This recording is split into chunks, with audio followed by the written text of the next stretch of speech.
아나운서 남윤중이었습니다. KBS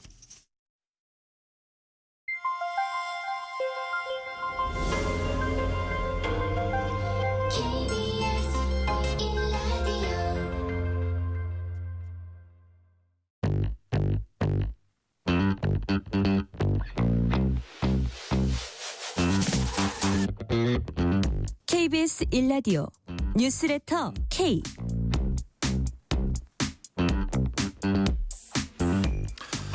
안녕하세요. 뉴스레터 K 진행하는 전종철입니다. 대통령 선거가 딱 일주일 앞으로 다가왔습니다. 사전투표는 모레 목요일과 금요일 이틀 동안 치러집니다. 오늘 저녁 8시 대선 후보 마지막 TV 토론이 열립니다. 이재명 후보는 일정을 최소화하고 마지막 TV 토론 준비에 힘을 쏟은 것으로 전해졌습니다. 김문수 후보는 지난 주말 박근혜 전 대통령 만난 데 이어서 오늘은 이명박 전 대통령 만나서 보수 결집에 나섰습니다. 국민의힘이 단일화 없이도 대선을 승리할 것이라고 밝히자 이준석 후보는 긴급 기자회견을 열어서 끝까지 싸워 끝내 이기겠다면서 단일화 가능성에 대해 강하게 선을 그었습니다. 정치 토크 코너에서 대선 전국 자세히 분석합니다. 내일은 서울을 비롯해 전국 곳곳에서 시내버스 파업이 예고돼 있습니다. 노사 양측이 오늘 밤에 협상을 타결하지 못하고 노측이 파업에 들어갈 경우 시민들의 큰 불편 예상됩니다. 뉴스레터 브리핑 코너에서 파업의 쟁점을 짚어봅니다. 뉴스레터 K 지금부터 시작합니다.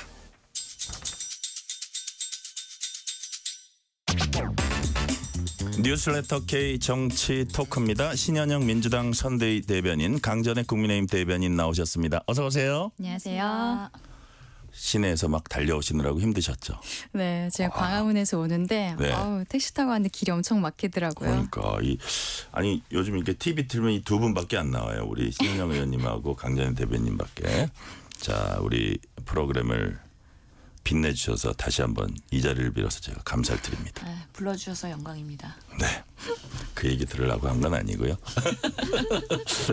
여튼 자, 아까 말씀드린 대로 대통령 선거가 딱 일주일 뒤 다음 주 화요일이에요. 그러니까 지금 이 시간쯤이면 대통령 선거를 막 치르고 이제 몇 시간 안 남은 거죠. 그죠? 예. 8시까지 하든가 뭐 여하튼 그런데 8시까지. 자, 진짜 일주일도 뭐 일주일 남았다고 보면 되겠죠. 지금 각 당에서 보는 그래, 이 선거 우리가 이렇게 하면 이길 수 있어. 이렇게 하면 이거 반전시킬 수 있어. 지금 민주당은 어떤 분위기입니까? 우선은 이제 사전 투표가 시작이 되는데 네. 목금 평일이잖아요. 그러다 보니까 직장인 등 많은 사람들이 사전 투표에 참여하지 못하는 상황들이 초래할 것 같으니 투표일 독려를 하는 게 매우 중요하다. 그래서 이제는 현장의 지역 곳곳에 네. 이제 주민들을 만나면서 투표 독려에 대한 이야기를 모든 그런 당원들이 할 것 같습니다. 네. 민주당은 1, 2, 3 투표 캠페인이거든요. 기호 1번 이재명에게 세 표가 더 필요합니다 하는 마지막까지 절박한 심정으로 지금의 내란과 이런 비상계엄에 책임을 지지 못하고 있는 국민의힘을 심판하고 다음 정권에서 대한민국의 미래와 비전을 제시할 수 있는 이재명 후보에게 절박한 심정으로 국민들께 호소할 예정입니다. 자, 강전의 대변인, 국민의힘은 지금 뭔가 우리는 할 수 있다 이런 분위기가 있습니까? 그렇죠. 저희가 단일화는 이제 조금 어려운 부분들로 보이고 그건 이따가 다시 말씀을 드릴 것 같은데 네. 근데 저희 스스로 할 수 있다라는 분위기들이 생기고 있어요. 그래요? 김문수 후보로 경선이 저희가 조금 늦었고 그리고 그 이후에 한덕수 후보와의 단일화 과정 여기에 있어서 좀 힘든 부분이 있었지만 결국에는 당원들께서 직접 다시 한번 투표로서 선택해 주신 후보고 요즘에 별명이 파팜이에요. 후보가 파도 미담만 나온다. 파파미? 네, 파도 미담만 나오는 파파미라고 요즘 부르고 있는데 네. 후보와 후보의 가족들, 뭐 설나는 여사를 비롯해서 따님까지도 여러 가지로 미담들이 쏟아지고 있는 상황에서 온라인에서 저희 캠프에서 돌리고 있는 것이 아닌 내용들도 굉장히 많이 돌고 있어요. 이러한 인간적인 매력들 그리고 뭐 또 마침 이재명 대표도 그렇고 지금 저희 김문수 후보도 그렇고 경기도지사였었잖아요. 근데 경기도지사를 하는 과정에 있어서 어떤 정책적인 부분이라든지 이런 것들이 있어서 저희들이 보기에는 김문수 후보가 비교 우위에 있지 않나. 그리고 그 부분들이 최근에는 좀 홍보가 되고 있는 것으로 보여서 앞으로도 저희 김문수 후보의 파파미 모습들을 끝까지 홍보를 하려고 합니다. 자, 1, 2, 3대 파파미. 그 결론이 궁금하네요. 자, 이재명 후보 오늘 일정 최소화하고 마지막 토론 준비에 집중했다고 하는데요. 윤호중 선대본부장 오늘부터 현장 지원 총력 체제에 돌입한다. 아주 그 서울에는 필수 인원만 남기고 다 현장에 가서 선거운동을 돕는다 이런 뜻이고요. 이젠 백병전이다. 신현영 의원님, 네.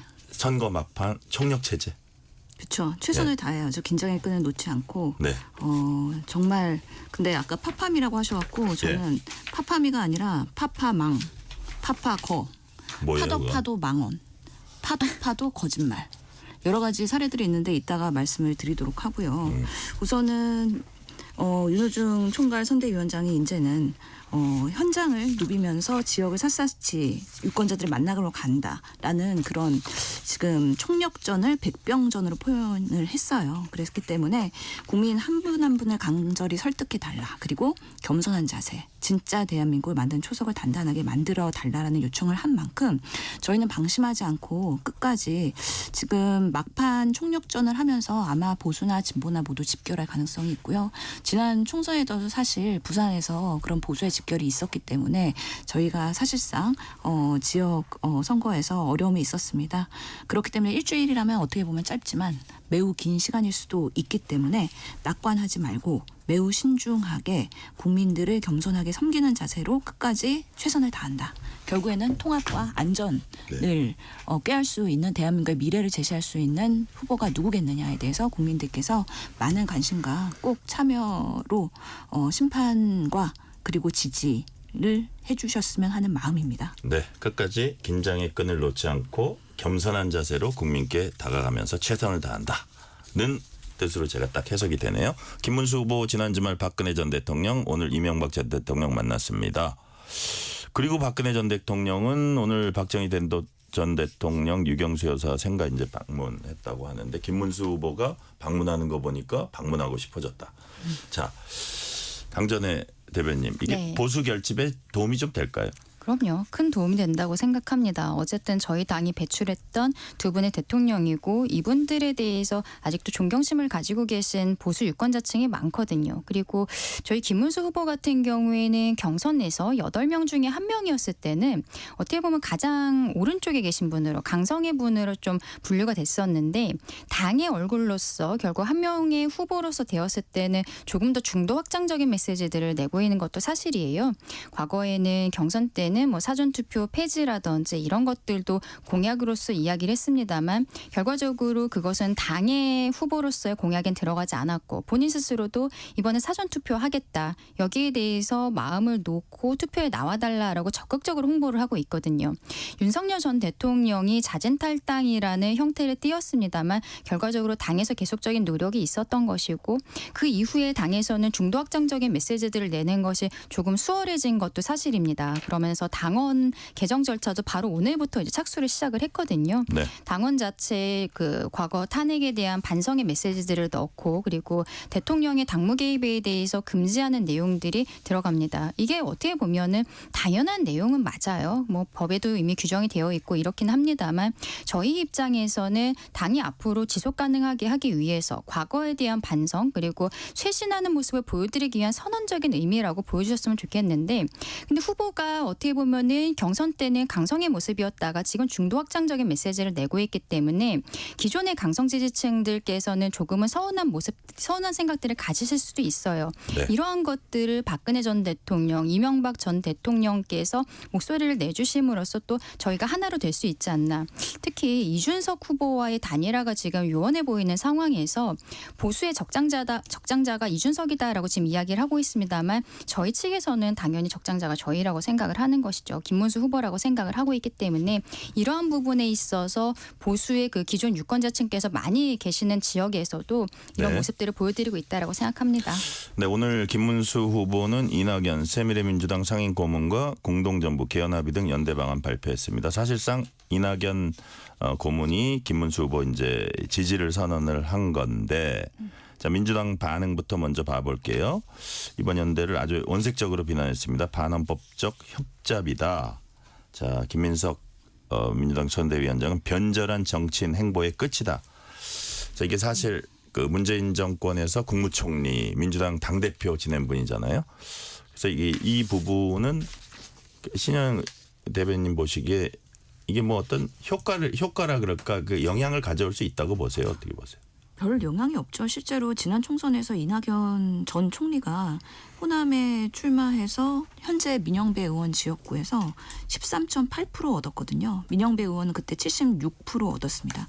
상당히 격차를 가지고 이낙연 새로운 미래의 후보로서는 상당히 부끄러운 결과를 가져왔기 때문에 이제는 정치적으로 별로 영향력이 없다라는 생각을 갖고 있고 특히나 민주당을 텃밭으로 해서 그동안 정치를 해왔고 국무총리까지 하시고 지사하시고 여러 몇 선을 했던 국회의원으로서 네. 이렇게 민주당을 저버리는 행동을 하는 것이 과연 본인의 미래에서 어떤 의미가 있을까. 저는 한덕수 총리가 무리하게 단일화 후보로 나오면서 50년의 공직 생활을 망가뜨리면서 부끄러웠던 것처럼 오늘 마침 경찰 조사 이후에 출국 금지를 당하셨던데요.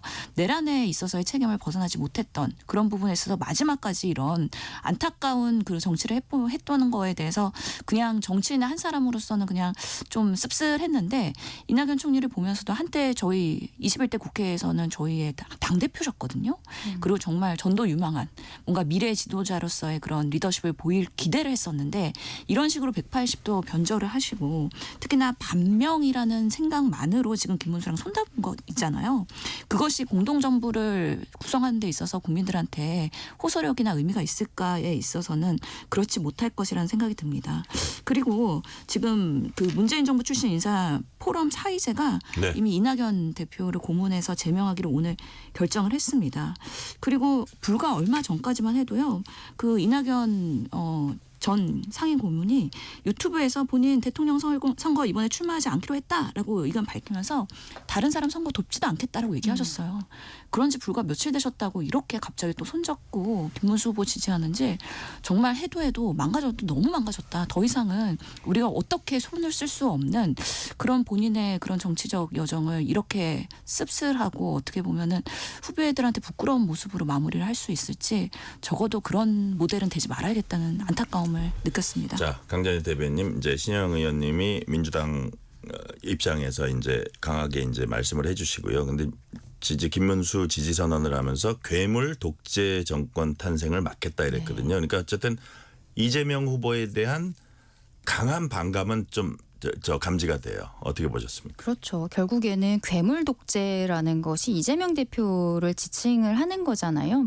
새미래민주당과는 얼마 전에 개헌과 관련해서 연대를 하겠다라고 이미 당에서 밝힌 바가 있습니다만 말씀하신 것처럼 이낙연이라는 그 개인 같은 경우에는 아무도 돕지 않겠다라고 이미 선언을 한 바가 있기 때문에 저도 결국 오늘 이렇게 함께하겠다라고 얘기를 하신 것에 대해서 조금 놀라기는 했습니다. 근데 이거는 생각을 해보면은 민주당에서 이번에 선대위가 국민통합선대위라고 처음에 굉장히 홍보를 크게 했어요. 윤여준 전 장관이라든지 보수 쪽 인사들도 많이 들어간 것으로 알고 있습니다. 근데 결과적으로는 집안 단속 자체에서는 실패했었다라는 것이죠. 정치 보복하지 않겠다라고 이재명 대표가 이야기를 하고 있고 그렇습니다만 결과적으로는 작년에 총선 과정에 있어서 비명 행사, 친명 횡재 이 공천에 대해서 지적을 안 할 수가 없어요. 그리고 그 이전에 있었던 지난 대선 과정에서의 당내 경선에서 결국 이낙연 후보가 그때 어떤 사법 리스크들 이런 단초들을 제공했다라는 거 아니겠습니까? 그리고 어떻게 보면 탈당은 했지만 저는 돌아오고 싶지 않았을까 생각을 해요. 근데 민주당 안에서 특히 이재명 대표 측에서 아무런 자리를 내어주지 않았었거든요. 이러한 과정에서 이게 무슨 국민 통합을 이야기하는 것이며 정치 보복하지 않겠다라고 이야기하는 것인가 그 진정성에 대해서 좀 의문이 있는 것이죠. 민주당 측에서 이제 오신 분 중에서는 저희 많이 오시진 않았어요. 이번 선거 과정에 있어서. 근데 이낙연이라는 이 인물이 온 것은 굉장히 큰 의미가 있다라고 생각을 합니다. 저희 좀 예, 신현영 대변인. 해야 예. 될 것 같아서 집안 단속을 하지 못했다라고 얘기하는데 저희 집안에 이낙연이란 분은 없습니다. 이미 떠난 지 변절한 지 오래됐고요. 그래서 저희 집안의 사람이라고 생각하지 않고 심지어 김경수 전 지사도 그분은 가도 너무 많이 건 분이라고 얘기하셨잖아요. 그래서 이미 갈 길 멀어졌다. 등진 지 오래됐다. 그래서 지금의 선거에서 김문수 측에서 반 이재명 프레임으로 계속해서 한동훈 후보 뭐 전 후보나 다 그런 메시지로 지금 캠페인 하고 있잖아요. 그것이 결국에는 국민들이 봤을 때 다음 정권을 넘겨줄 만한 그 기회를 줄 만한 그런 프레임의 캠페인일까에 대해서는 상당히 한계가 있다. 그래서 네거티브로 언제까지 막판까지 뭔가 역전을 할 수 있을 것이냐라는 꿈은 헛된 희망이 될 것이라는 저는 생각을 합니다. 선거 막판으로 달리면서 공격 수위도 높아지고 있습니다. 윤호중 민주당 중앙선대위 총괄본부장 목소리 들어보시겠습니다. 2009년 초 도지사 시절에 쌍용차 기술 유출 의혹을 받은 중국인 피의자를 출국 금지 해제해달라고 검찰에 요청한 사실이 있습니다. 당사자는 중국으로 도피에 성공했는데요. 김 후보가 책임지겠다, 보증서겠다고 한 말과 달리 돌아오지 않았고 그 결과 기술 유출의 결과 쌍용차는 쇠락의 길을 걷고 말았습니다. 같은 해 7월 김 후보는 쌍용차 사태로 온 국민이 걱정을 하고 있을 때 부인과 함께 중국으로 출장을 빙자해서 외유를 떠난 바도 있습니다. 자, 신현영 대변인님. 자, 이렇게 보니까 김문수 후보가 도지사 시절에 쌍용차 기술 유출 의혹 피의자 이제 출국 금지를 해제해서 도피를 도왔다. 우리 경제에는 피해를 줬고 결과적으로 중국을 이롭겠다. 사실 이재명 후보에게 국민의힘에서 뭐 친중 아니냐 이런 공격들이 있었잖아요. 그걸 좀 맞받아치는 느낌도 있어요. 어떻게 보셨어요? 저희는 중국과의 관계는 유연하게 잘 가져가야 된다고 생각하기 때문에 뭐 친중에 대한 것으로 정쟁을 할 생각은 전혀 없습니다. 근데 아까 파팜이라고 했잖아요. 계속해서 이게 뭔가 국민의힘이 파팜이 얘기하고 클린 뭐 얘기하는데 파팜이가 전혀 아니라는 거를 지금 내보이는 단적인 예들이 계속 나오고 있거든요. 그런 면에서 뭐 정말 노동운동을 열심히 하셨고 지금은 변절한 구구 세력에 뭔가 대리인같이 역할을 하시고 여전히 정광훈 그리고 구구 이런 부분에 있어서 부정선거 음모론에 대해서도 제대로 정리가 안 되니까 스텝이 꼬이고 계시잖아요. 부정선거를 부인하지는 못하지만 사전선거를 독려하는 것들에 대해서 국민들이 어떻게 이해하실지 모르겠고요. 또 여러 가지 그런 망언과 거짓말들이 있어요. 사실은 뭐 본인이 고양시에 갖고는 킨텍스 유치했다라고 또 나의 작품이다 얘기했는데 그때는 경기도지사 아니고 부천시 국회의원이었고요. 그리고 파주 LCD 산단이랑 판교의 테크노밸리도 나의 작품이다 그랬는데 그때도 그 국회의원 하기 이전이었던 걸로 확인돼서 실제로는 국회의원이 아니라 경기도지사.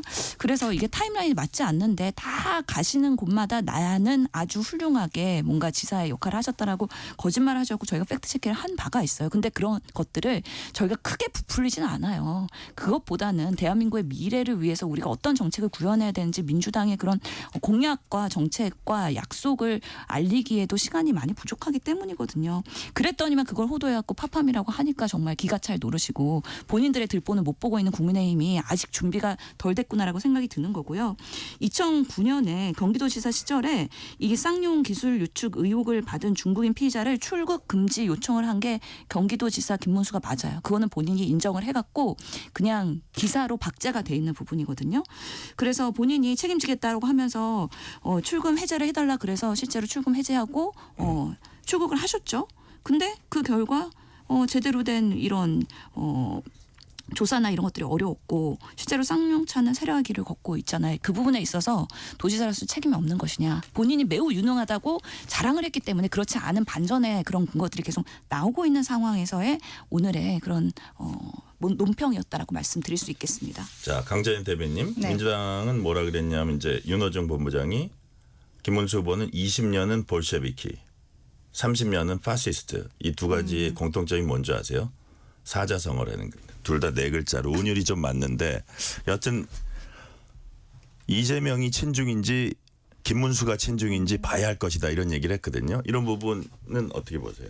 저는 이제 민주당에서 이런 형태로 김문수 후보를 깎아내리는 사실관계도 정확하게 확인이 되지 않은 내용들을 가지고서는 이렇게 언론에 흘리고 있는 내용을 김문수 후보가 그만큼 지지율이라든지 이런 것들이 많이 올라갔기 때문이 아닌가라고 생각을 합니다. 뭐 외유성 출장을 갔다. 뭐 이런 이야기들을 하는 것에 있어서는 그러면은 외유성이라는 것은 뭐 경기도지사일 때 어떠한 세금을 가지고서는 본인이 사적으로 썼다라는 거잖아요. 이런 의혹들을 제기하는 것은 오히려 이재명 대표 측에서는 저는 마이너스라고 생각을 하거든요. 어떤 공금을 사적으로 유용했다라는 의혹으로 결국에는 그 내외 이재명 대표와 김혜경 여사 두 명이 모두가 다 조사를 받았고 김혜경 여사는 기소유예 처분을 받았지만 본인은 기소유예가 아니라 무혐의라고 하면서 헌법재판소까지 간 거 아니겠습니까? 그리고 지금 이재명 대표도 거기에 대해서 재판을 받고 있는 것인데 이러한 형태로 마이너스적인 네거티브 공략을 저는 민주당에서는 그동안에 좀 참았다라고 생각을 해요. 왜냐하면 이렇게 했을 때 본인들의 잘못들, 본인들의 사법 리스크가 다시 한번 부각될 수밖에 없는 시스템이라고 생각을 하거든요. 네. 이런 이야기를 했다라는 것은 그냥 민주당이 지금 마음이 급하구나 그렇게만 말씀드리겠습니다. 자 이번엔 국민의힘이 예. 예. 한 번 더 실제로는- 말씀하시는 거니까 예. 한번 짧게 정리해 주세요. 예, 우선은 지금 얼마 안 남은 선거 기간에 저희가 팩트 체크 안 하고서는 얘기했을 리가 없거든요. 그렇기 때문에 이것이 사실이 아니라 그러면 국민의힘은 반박하시면 됩니다. 외유성이 아니었다는 거에 대해서 입증을 하는 근거를 내시면 되는 거고요. 실제로 아까 질문에서 좀 스킵되었고 오늘 재외국민 투표율이 상당히 높았거든요. 79%로 네. 역대 이래로 상당히 높았습니다. 대부분의 그 재외 국민들은 뭐 미국 그리고 아시아 그래서 중국 재외 국민들이 상당히 포진되어 있거든요.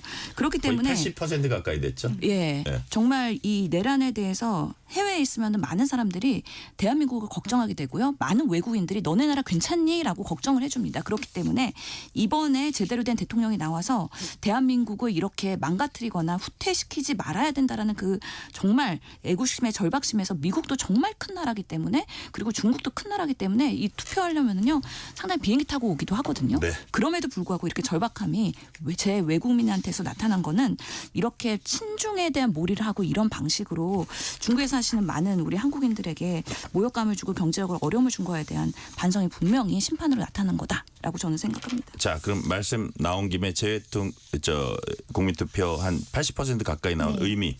자 민주당이 유리한 겁니까? 국민의힘이 유리한 겁니까? 강재현 저는 대변인. 양쪽의 지지자분들께서 더 투표장으로 많이 가셨다라고 생각을 네. 해요. 지금 재외국민 같은 경우는 미리 신청을 해야 되는 것이기 때문에 좀 여러 가지 절차상 번잡한 것들이 있거든요. 그리고 투표를 하기 위해서 뭐 굉장히 먼 거리를 가셔야 되는 분들도 많습니다.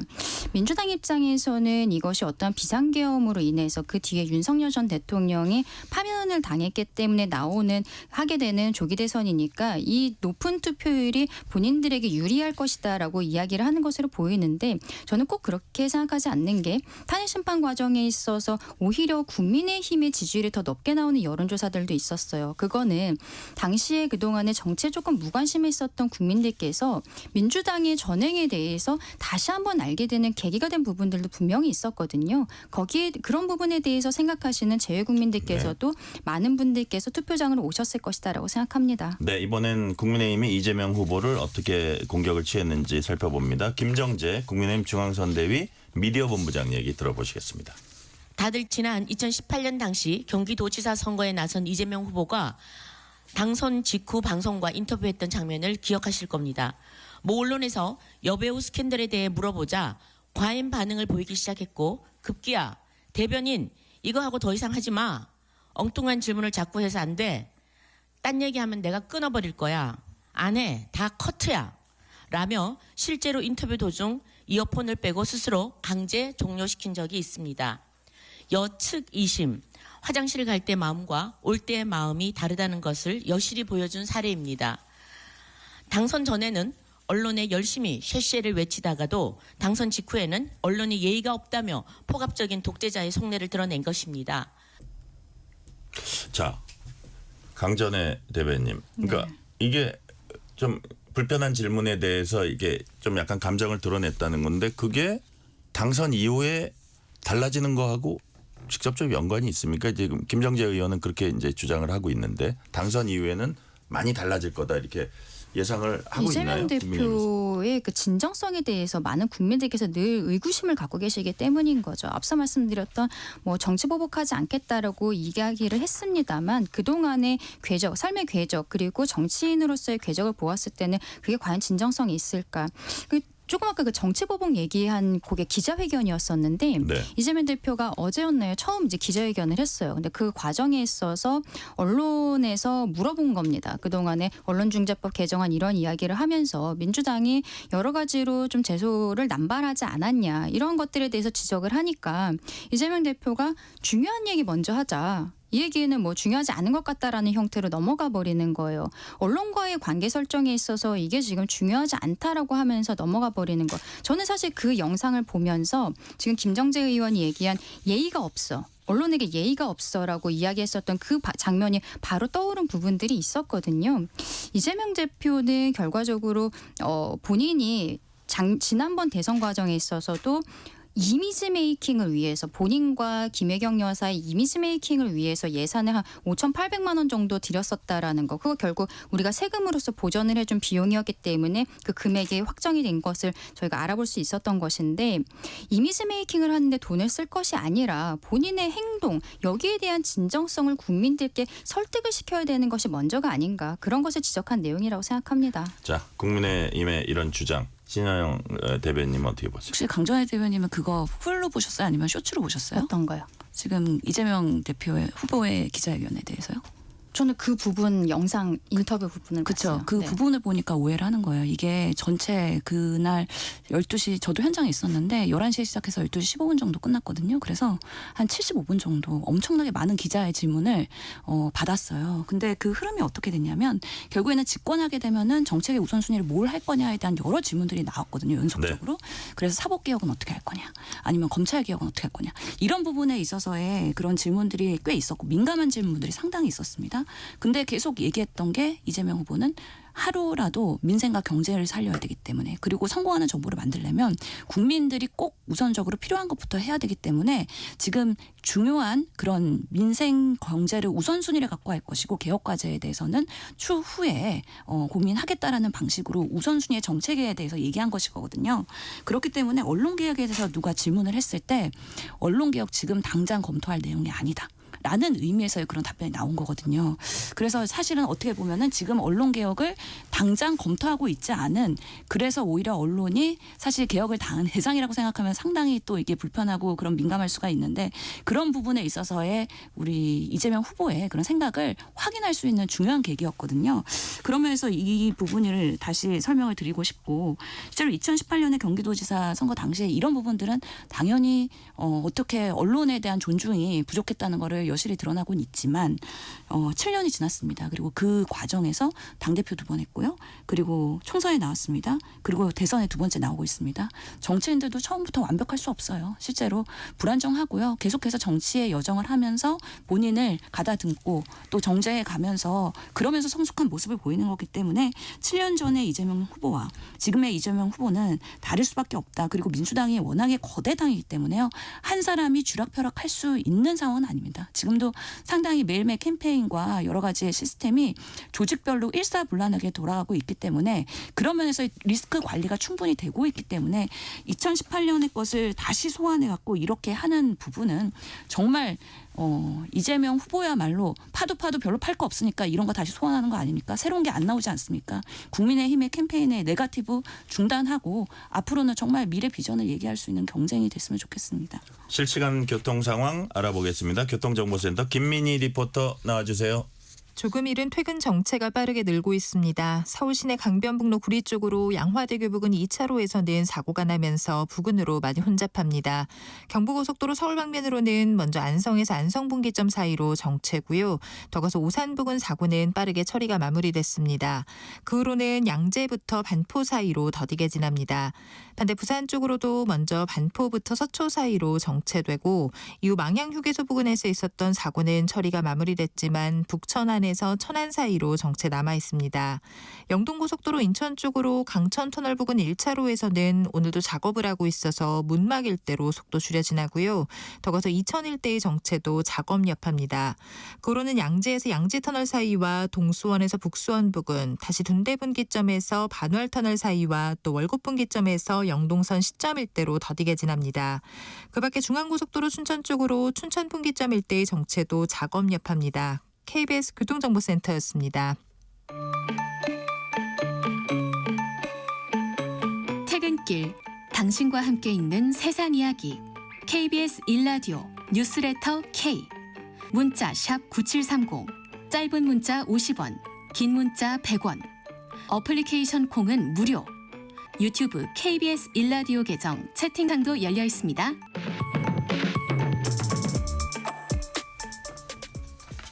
뉴스레터 K 정치 토크 신현영 민주당 선대위 대변인 강전의 국민의힘 대변인과 얘기 나누고 있습니다. 자, 대선 뭐 마지막 TV 토론 오늘 저녁 8시에 시작됩니다. 정치 외교 분야 마지막 토론이니만큼 후보들 모두 각오를 단단히 하고 나올 겁니다. 자, 신현영 대변인 어떤 부분의 공방이 가장 치열할 걸로 보세요?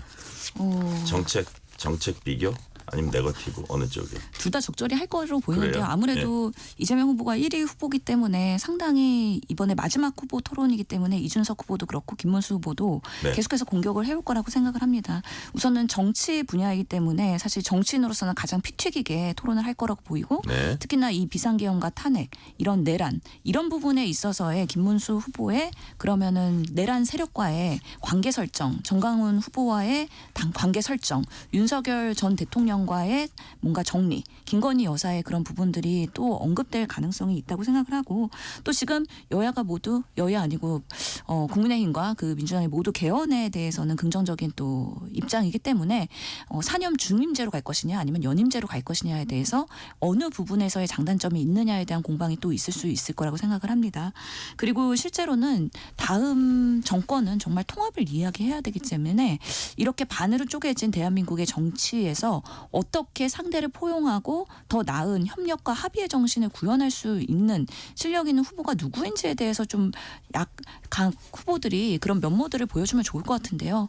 결국에는 아무리 건설적인 토론을 하려고 해도 네거티브 공방으로 흐르게 되는 그런 좀 안타까운 상황이 있어서 그런 부분에 있어서 좀 인내하고 여유를 가지고 상대방을 존중하는 모습의 그런 정치인으로서의 그런 면모가 있으면은 참 그분들이 오히려 토론에서는 실패할지 모르지만 토론 이후에 지지율은 올라갈 수도 있다는 생각이 들어서 그런 부분에서의 좀 그 덕목들 이런 미덕들 이런 것들을 보여주면 좋을 것 같다는 생각을 합니다. 네, 강재희 대변인 어떤 부분에 가장 공방이 치열하면 특히 이제 김문수 후보 입장에서 보면 윤 대통령과의 관계 어떻게 보냐 이 부분 집중적으로 다른 후보들이 다 질문을 할 거거든요. 근데 그거를 어떤 진일보된 뭐 진일보라는 표현은 뭐해도 좀 다른 표현, 근데 좀 중도층 유권자들을 더 유인할 수 있는 그런 얘기들이 나올 수 있다고 보세요.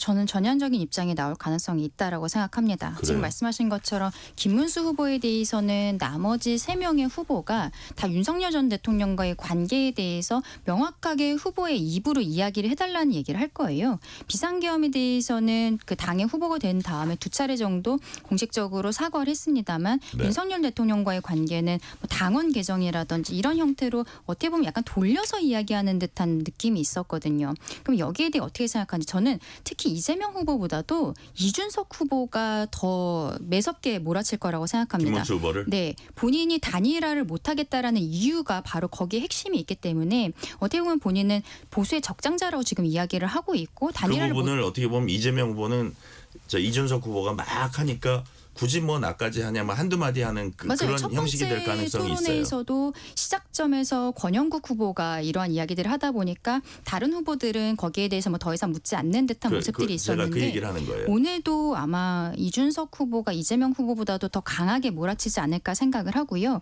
이재명 후보에게는 어떤 질문이 이재명 집중될 것 후보에 같아요? 대해서는 본인이 대통령으로 될 수 있는 자격이 있다라고 생각을 하는지 사법 리스크에 대해서 스스로 어떻게 생각하는지 그리고 최근에 민주당이 여러 가지로 법안이라든지 특검, 탄핵 이런 것들로서 사법부를 압박하는 것에 대해 이재명 대표는 당이 국민의 뜻에 따라서 알아서 잘 할 것이다라는 형태로 조금 이렇게 떨어져 있는 듯한 워딩들을 썼었는데 구체적으로 본인이 어떻게 생각하는지에 대해서 많이 물어볼 거라고 생각하고 이건 또 반대로 권영국 후보가 좀 날카롭게 물어보게 되지 않을까라는 생각도 드는 부분들이 권영국 있어요. 후보는 몸이 좀 가볍잖아요. 그죠? 그렇죠. 지금 권영국 본인이. 후보 예. 입장에서는 이번에 1차 토론에서는 신스틸러라고 불릴 정도였는데 두 번째 토론에서 그 정도는 아니었다라고 저는 생각을 하거든요. 그러면 이번에 본인들 당의 입장에서의 그 선명성을 보여주기 위해서 오히려 이재명 대표의 사법 리스크 그리고 상권분리 원칙을 훼손하려는 듯한 이런 모습들에 대해서는 권영국 후보가 더 이렇게 강하게 매섭게 질문을 하지 않을까라고 그래요. 생각합니다. 오히려. 자, 그럼 신영 의원님보다 우리 강 대변인이 조금 더 길게 얘기했으니까 조금 더 발언을 하실 그거면 예를 들어서 이런 거 그럼 막 철회한 법안들 있잖아요. 이런 법안들을 이런 질문을 할 것 같아요. 자, 지금 철회했는데 대통령 당선되면 다시 할 수도 있습니까? 뭐 이런 질문도 나올 수 있을 것 같아요. 그러니까 예. 사법 이른바 이제 민주당에선 사법 개혁 그다음에 국민의힘의 민주당 공격할 때는 사법 체계 흔들기 거기에 대한 질문에 대해서도 아니 물론 정치 분야지만 예. 아마 준비를 하고 나오지 않겠습니까? 그럴 수 있을 것 같아요. 뾰족한 질문으로 준비할 네. 수 있을 것 같고요. 상대방을 당혹하게 만드는 그런 전략으로 생각할 텐데 실제로 되돌아보면 한나라당 시절에 대법관 확대에 대한 주장을 하고 그 부분에 있어서 안상수 원내대표가 이런 거 필요하다. 그래서 사법개혁에 있어서의 일환으로 대법관이 지금은 너무 적다라는 이야기를 했어요. 그래서 어느 정도 한나라당에서도 그 당시에 필요하다고 생각을 했고 우리가 항상 이 재판이 쌓이고 네. 지연되는 문제에 대해서는 꼭 해결을 해야 된다고 생각을 하기 때문에 그런 방식에서의 일방적인 밀어붙이기가 아니라 사회적 공론화를 통해서 그럼 어떻게 대법관을 조금 더 국민들의 다양성을 반영한 그런 대표성이 있는 사람들로 사법의 독립과 그리고 중립성을 유지할 수 있을 것인가 네. 그런 부분에 있어서 공감대 형성하기 위한 좋은 아젠다로 승화시킬 수 있을 거라고 생각을 하고요. 실제로 지금 사법의 정치와 정치의 사법화가 상당히 문제가 있기 때문에 이런 부분에 있어서 삼권 분립에서의 조금 더 독립성을 서로 존중하고 자정작용을 할 수 있는 대한민국 시스템을 개선하는데 어떤 노력이 필요할 것인가 이런 방식으로 공격에 들어오더라도 이제 정말 책임 있는 집권을 해야 될 후보라면은 조금 더 건설적인 방식으로의 토론을 제안하고 상대를 포용하는 방식의 답변을 하지 않을까. 그래서 오히려 득점 포인트가 될 수 있도록 하는 그런 토론이 됐으면 하고 기대합니다. 네. 그리고 이제 이준석 후보가 이재명 후보가 거북선을 비롯해 왜 자폭성 발언을 했는지 그걸 구체적으로 따져먹겠다 이런 얘기를 하긴 했거든요. 근데 이 부분은 지금 뭐 커피 원가, 뭐 호텔 경제학, 거북섬 해가지고 어떻게 보면 민주당에서 많은 해명을 내놨어요. 사실은 이게 이거하고 두 가지가 같이 묶을 수 없는 거다 이렇게 했는데 그럼에도 불구하고 언급은 또 될 것 같아요. 그리고 이재명 후보는 어차피 거기에 대한 상당한 준비를 갖춰서 나올 텐데 신현장님 민주당에서는 이거는 어떤 부분만을 따온 어떤 뭐라 그럴까 그냥 네버티브일 뿐이다 이렇게 보시는 거예요. 실제로 오늘도 그 소상공인들 거북선에 계시는 분들과 간담회를 했는데 예. 소상공인들은 정말 마음이 쓰립니다. 두 번 죽이는 이런 정쟁의 피해자들인데요. 네. 지금 87% 공실률이 있었고 상당히 지금 재정적으로 어려움이 있는 거잖아요. 안 그래도 지난 후퇴한 그 경제의 상황에서 지난 3년간 계속해서 소상공인 자영업자들이 어려운 상황에서 이준석 후보가 그런 것들을 정치적 공격 도구로 활용을 하는 거에 대해서 소상공인 연합에서도 이런 부분에 대해서 부정적 의견을 표현하면서 이제는 과거의 잘잘못만 따지고 있지 말고 제발 정치적으로 소모하는 그런 정쟁하지 말고 실제 국민들이 살아가는 모습에 귀 기울여 주시길 바란다라고 얘기를 했거든요. 그렇기 때문에 이것을 계속 크게 확대 재생산하면서 상대방의 공격 포인트로 쓴다 그러면 거북섬에 있는 분들에게는 상당히 민폐가 되는 부분이고 저는 오히려 이렇게 회자가 되면서 시흥에 거북섬이 있구나. 그리고 우리나라에 그 인공 그 서핑장이 있구나. 이런 부분들을 국민들이 많이 알게 됐거든요. 네. 오히려 이걸 활성화하는 뭔가 대안들 뭐 지역 화폐가 될 수도 있고 아니면 추경이 될 수도 있고 그럴 때 국가가 이런 부분을 더 보존하고 뭔가 에일사할 수 있는 방식으로의 답변을 한다 그러면 그 또한 공격을 잘 막아내는 대안으로서의 뭐 준비된 그런 후보의 자질을 보여줄 수 있을 거라고 저는 생각합니다. 네. 강재현 대변인 뭐 시간 관계상 짧게 요 부분은 이거 커피 120원 호텔 경제와 거북섬 웨이브파크 논란. 이거 웨이브파크라고 꼭 붙여줘야 돼요. 안 그러면은 민주당과 이재명 대표 측에서 이준석 후보에게 한 것처럼 고발이 들어올 수 있습니다. 이런 것에 대해서 저는 민주당이 소통하고 사과하면 되는 거라고 생각을 해요. 본인들이 커피 원가가 아니라 원재료 값을 잘못 표현한 것이다. 여기에 있어서 소상공인들께서 상처받으셨다면 죄송하다.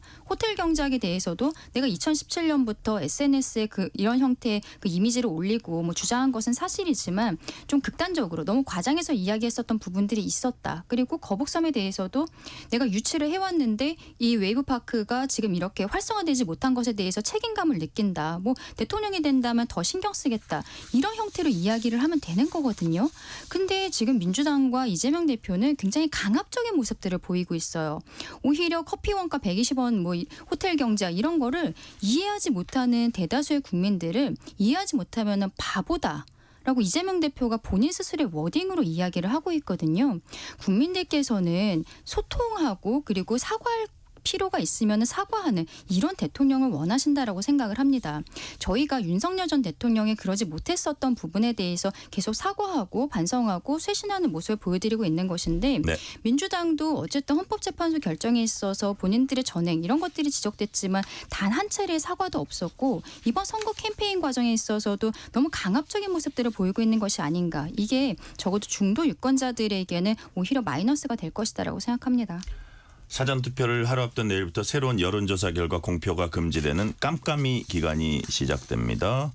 자, 여론조사 하나 볼게요. 중앙일보가 한국갤럽에 의뢰해서 5월 24일에서 25일 전국 만 18세 이상 남녀 1,004명 대상 휴대전화 가상번호 면접조사 방식 진행했습니다. 자세한 내용 중앙선거 여론조사 심의위 홈페이지 참조하시면 됩니다.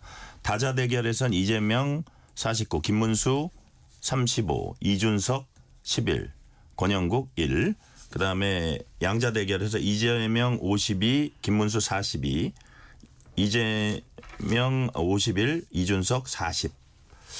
자, 어떻게 보면 뭐 그 가상 양자 대결에서는 뭐 11, 10 요 정도 이제 퍼센트 포인트 차이가 나는데 신영 대변님, 이거는 어떻게 이 수치의 의미는 뭐라고 보세요? 그러니까 이준석 후보가 양자 대결에서 상당히 많이 올라왔잖아요. 그래서 김문수 후보랑 큰 차별점이 없다 보니까 단일화를 못하겠다. 단일화 없다. 그리고 오늘 기자회견에서 나로서 이제 끝까지 완주를 할 것이고 김문수 후보가 오히려 네. 지금으로서는 보수의 정말 미래를 생각한다면 사퇴해야 된다고 얘기하는 거 아닙니까?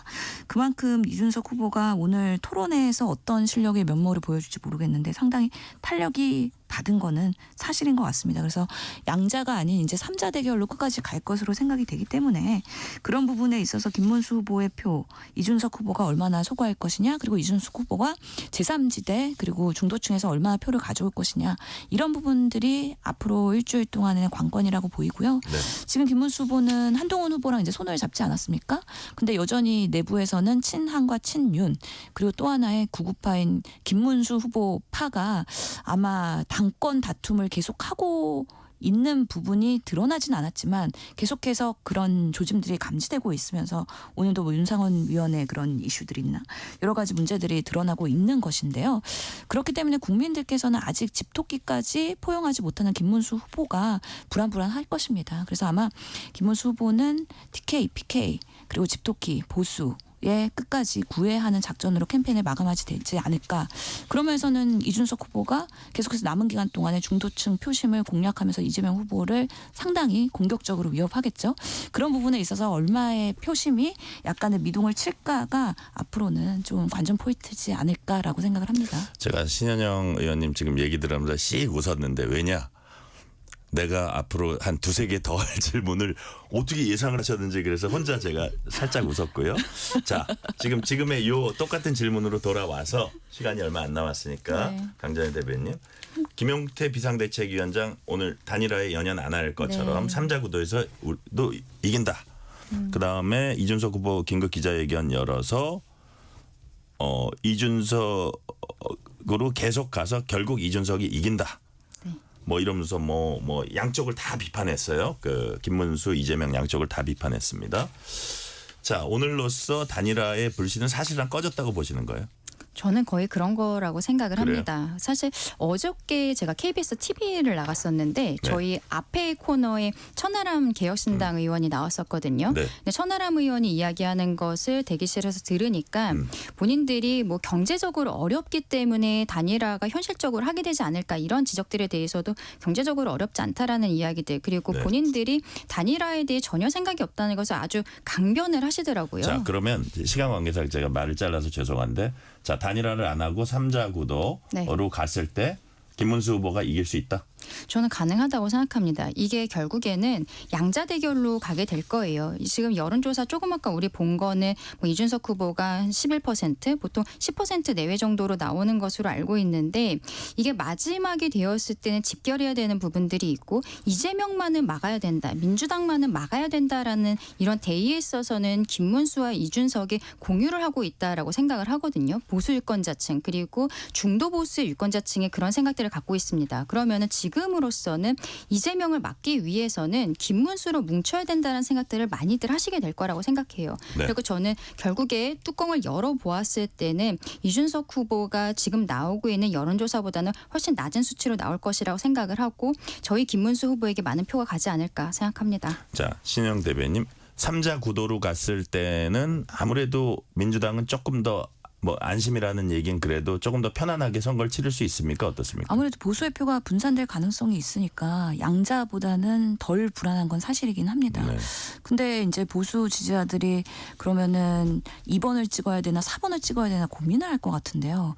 2번은 그래도 국민의힘이라는 당이 오랜 역사를 가지고 있기 때문에 좀 안정감이 있을 수 있으나 내란에 아직까지는 결별을 못하고 김건희 여사, 윤석열 대통령 계속해서 이런 불안한 요소들을 당권 다툼을 하는 거에 대한 심판을 할 것 같고 그렇다고 이준석 후보를 찍자니 개혁신당은 정말 의원 3명 있고 있는 사람들도 다 떠나가는 당이거든요. 과연 집권을 할 수 있을까? 이런 불안감이 있습니다.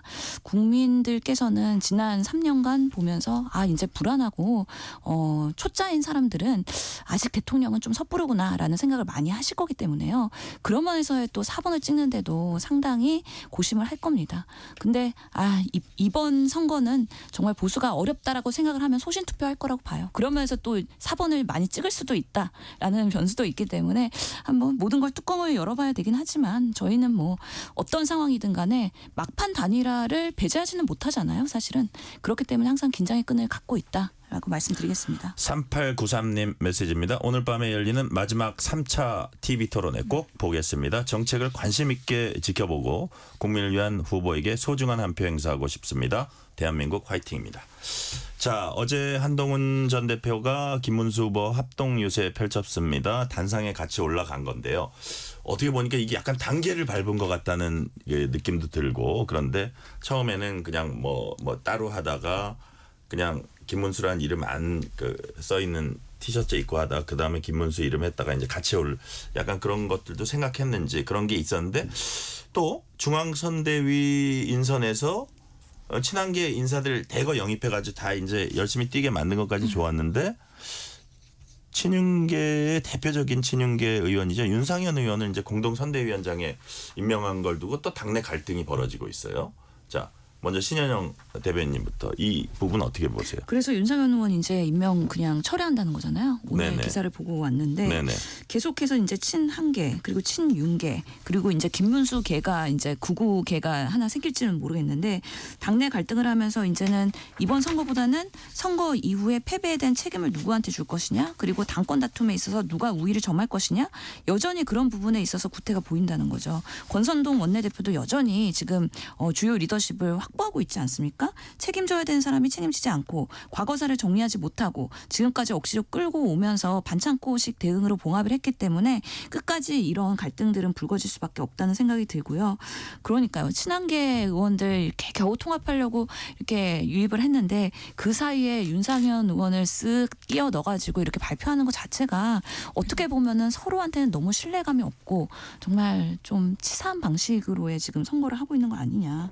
이런 좀 좀 아직까지 정리되지 않은 집안에서 싸움하는 거는 뭐 일반적인 거고 앞으로도 리스크는 계속될 것이라는 생각이 듭니다. 자, 강전혜 대변인, 아까 저 윤재옥 총괄본부장 얘기하는 거 보니까 또 이게 인천 지역 워낙 바닥 민심을 네. 잘하니까 그렇죠. 인천 지역 해달라고 이제 한 건데 그래도 꽤 빨리 취소를 했네요. 어떻게 그렇죠. 보십니까? 아무래도 지금 친한계 의원들이 뭐 조경태 의원은 본인은 선거운동 그만하겠다 이렇게까지 선언을 한 상황이고 네. 어떻게 보면은 한동훈 대표와 그 의원들이 반드시 필요한 것도 사실이거든요. 저희가 처음에 TK 지역에서 지지율이 낮게 나왔었던 것은 전통적인 저희 지지층께서 당내에서의 갈등이 보고 싶지 않다라는 의견들을 주셨다라고 생각을 해요.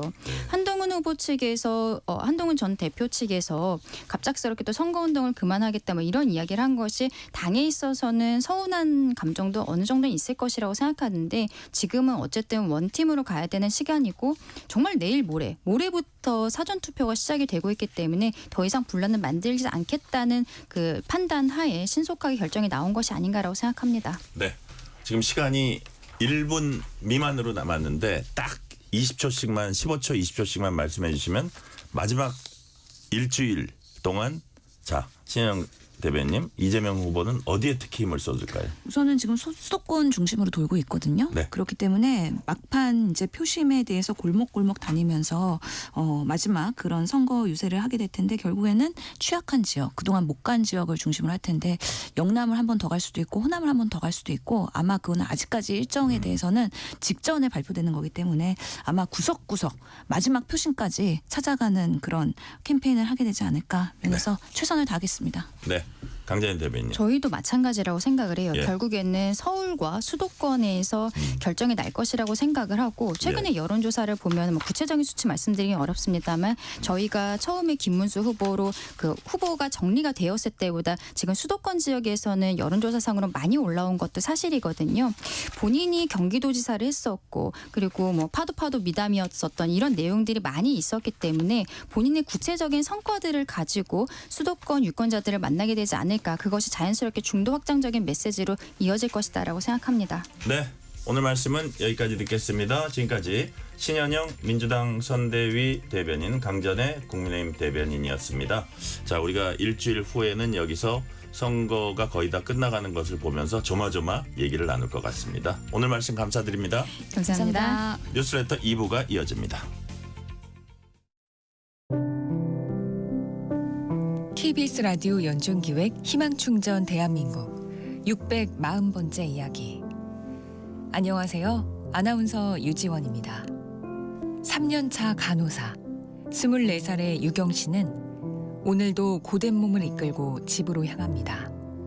밤샘 근무로 피로가 누적됐지만 집에 돌아와도 편히 쉴 수가 없는데요. 현관문을 여는 순간 또 다른 간호와 돌봄이 시작되기 때문입니다. 세상을 떠난 부모님을 대신해 유경 씨를 길러준 이모와 이모부. 위암 4기로 항암 치료 중인 이모는 간을 비롯해 다른 장기까지 암이 전이된 상태인데요. 유경 씨가 없으면 혼자서 일어나기 어려울 만큼 체력이 약해져 버렸습니다. 이모부 역시 두 다리의 장애로 다른 사람의 도움 없이는 거동조차 어려운 상황. 결국 집안의 실질적인 가장이 된 유경 씨는 이 어려운 현실을 혼자서 감당해내고 있는데요. 점점 늘어나는 병원비와 간병비는 막막한 현실을 더 무겁게 짓누릅니다. 오늘도 이모와 이모부의 곁에서 외로운 간호를 이어가고 있는 유경 씨를 위해 여러분의 위로와 격려를 보내주세요. 여러분의 따뜻한 손길이 희망의 빛이 됩니다. ARS 060-700-1580 060-700-1580 한 통화 3,000원으로 희망을 선물해 주세요. KBS 라디오 연중기획 희망충전 대한민국은 초록우산 어린이재단, 인탑스 주식회사 그리고 청취자 여러분과 함께합니다. ARS 060-700-1580 한 통화 3,000원입니다.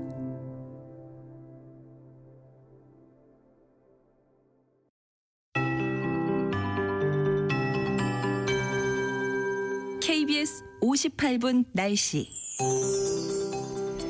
5월의 마지막 한 주는 더위의 기세가 점점 더 확고해지는 한 주답게 어제보다 오늘 더 더웠는데요. 오늘 서울의 낮 최고 기온은 27도까지 올랐고 구미는 29.7도로 전국에서 가장 더웠습니다.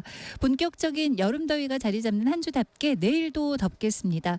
내일 아침 서울 16도 등 전국이 11도에서 16도 분포로 하루를 열겠고 내일 낮 최고 기온 서울 26도, 세종 27, 대전, 광주, 대구 28도 등 대부분 27도 내외까지 기온이 오르겠습니다. 반면 강릉은 22도, 제주, 부산은 23도로 해안 지역은 덜 덥겠습니다.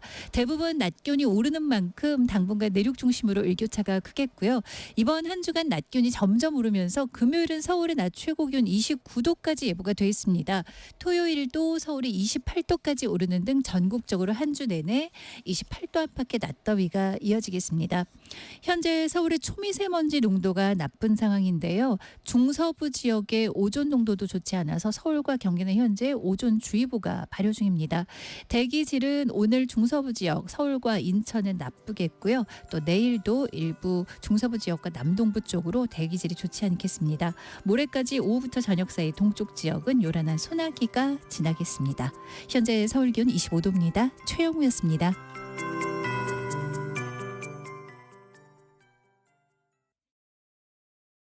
정성을 다하는 국민의 방송 KBS가 6시를 알려드립니다. AM 711kHz, FM 97.3MHz, KBS 1라디오입니다. HLKA.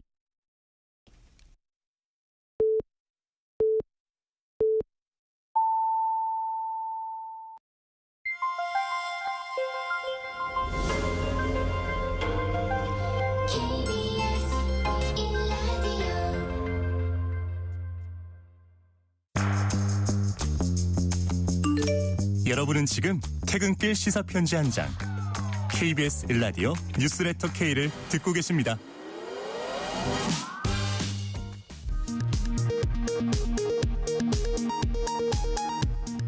이 시각 라디오 정보센터 뉴스입니다. 21대 대선 사전투표는 이틀 앞, 본투표는 일주일 앞으로 다가온 가운데 주요 대선 후보들은 오늘 밤 마지막 TV 토론회를 갖습니다. 더불어민주당 이재명 후보 측은 재외국민 투표율이 높았던 것은 축적된 민심이 폭발한 것이라고 밝혔고, 국민의힘 김문수 후보 측은 이제 판세를 뒤집고 대역전이 시작될 것이라고 밝혔습니다. 개혁신당 이준석 후보는 비상계엄에 책임이 있는 세력으로의 후보 단일화는 이번 선거에 없다며 국민의힘의 단일화 요구를 재차 일축했습니다. 민주노동당 권영국 후보는 전세 사기 피해자들을 만나 국가의 피해 구제를 약속했습니다. 경찰이 내란 혐의를 받는 한덕수 전 총리와 최상목 전 경제부총리, 이상민 전 행정안전부 장관을 출국 금지 조치한 것으로 확인됐습니다. 문재인 정부 총리를 지낸 새미래민주당 이낙연 상임고문이 김문수 후보 지지를 전격 선언했습니다. 민주당과 조국혁신당은 내란 세력과 야합이라며 맹비난했고, 문재인 정부에 참여한 인사들의 모임은 이낙연 상임고문을 제명하기로 했습니다. 지난 20대 대선을 앞두고 윤석열 전 대통령에 대한 허위 보도로 명예훼손을 했다는 혐의를 받던 경향신문 전현직 기자 4명이 검찰로부터 무혐의 처분을 받았습니다.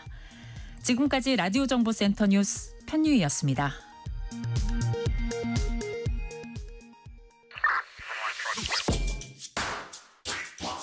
뉴스의 진수를 보여주는 인터뷰, 뉴진수.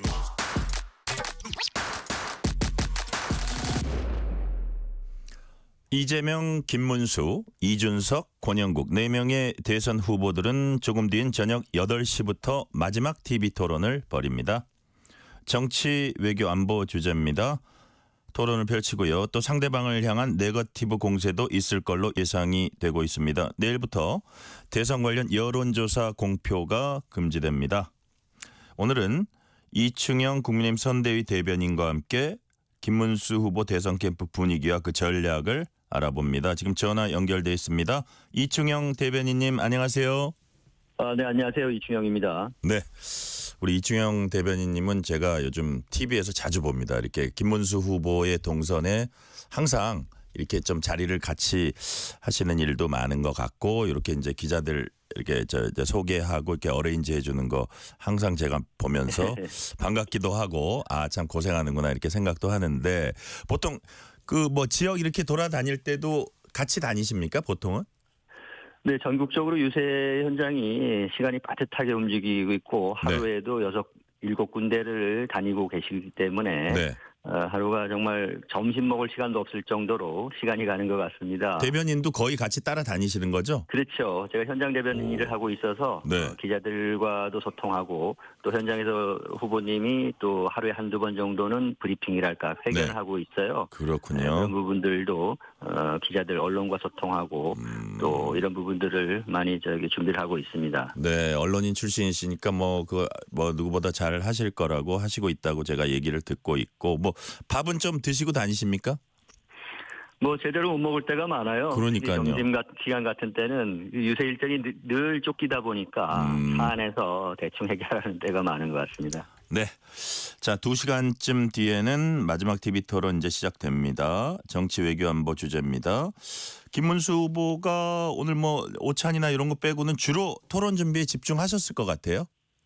네, 오늘 뭐 이런저런 비공개 면담도 있고 외부 인사들 만남이 좀 있긴 했어요. 네. 그래서 많은 일정들을 소화했지만은 오후 늦게 당사로 돌아와서 차분하게 공약사항 점검했고요. 네. 8시쯤에 TV 토론이 시작이라서 김문수 후보도 지금 여의도 당사에서 바로 이제 곧 출발하려고 하고 있습니다. 아, 벌써요? 미리 네네. 가가지고 조금 여유 있게 가서 또 준비하는 게 더 낫다고 이렇게 생각하시는 것 같고요. 자, 네. 이충영 대변인님, 마지막 토론은 누가 봐도 이제 대선을 앞두고 가장 중요한 토론이라고 할 수 있고, 또 앞으로 뭐 이렇게 유세에 다니는 거는 국민들이 뉴스나 이런 것들 통해 가지고 볼 수는 있지만 어쨌든 좀 강한 인상을 심어주기 위해서는 이 마지막 토론회가 TV 토론이 중요할 겁니다. 그래서 네. 오늘 토론에서 김문수 후보는 어떤 점에 가장 집중하시면서 좀 이렇게 국민들에게 어필할 걸로 그런 전략을 갖고 있습니까?